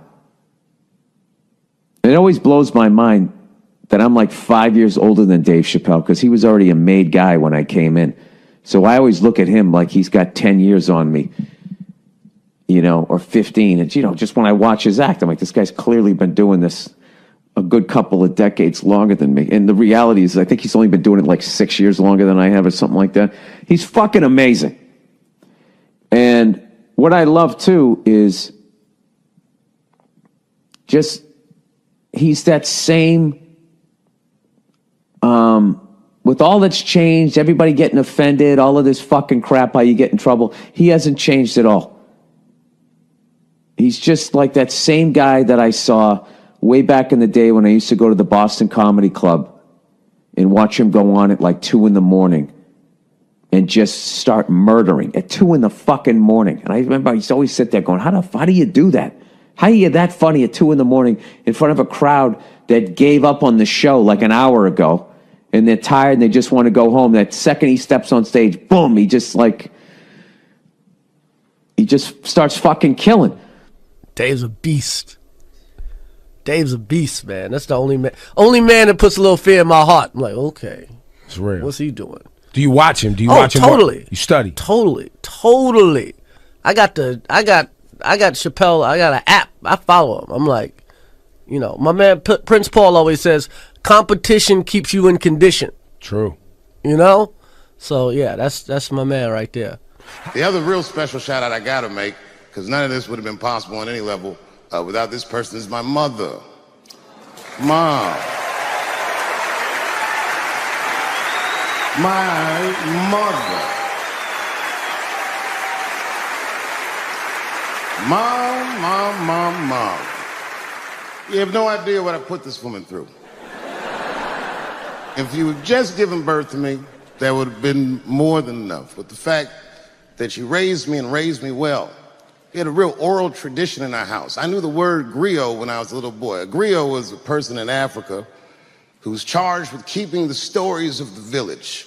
Everyone would tell a griot the stories, and they would remember them all so that they could tell future generations. And when they got old, they'd tell them to someone else. And they say in Africa, when a griot dies, it's like a library was burnt down. And my mother used to tell me, before I ever thought about doing comedy, she said, you should be a griot. And she'd fill me with every story of black life. You know, she's educated in African American studies, and she would let me understand the context that I was being raised in. That I'm being raised in a hostile environment that I have to tame. By the time I was 14 years old, I was in nightclubs, mastering an adult world. It was terrifying. The crack epidemic was going on, and my mother would hear gunshots outside and be scared to death. Maybe it's my son. But early in my career, if you remember, Mom, you used to sit in the club with me. She'd do a full day of work. You'd be back there falling asleep, just waiting for me to go on. She would watch my show every night. Do you know how long that car ride is home?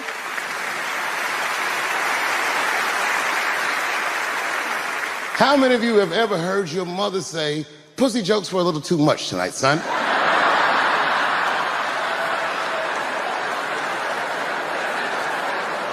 I was a soft kid. I was sensitive, I'd cry easy, and I would be scared to fist fight. And my mother used to tell me this thing, I don't even know if you remember, but you said this to me more than once. You said, son, sometimes you have to be a lion so you can be the lamb you really are. I talk this shit like a lion. I'm not afraid of any of you. When it comes word to word, I will gab with the best of them, just so I can chill and be me. And that's why I love my art form, because I understand every practitioner of it. Whether I agree with them or not, I know where they're coming from. They want to be heard. They got something to say. There's something they notice. They just want to be understood. Love this genre. It saved my life.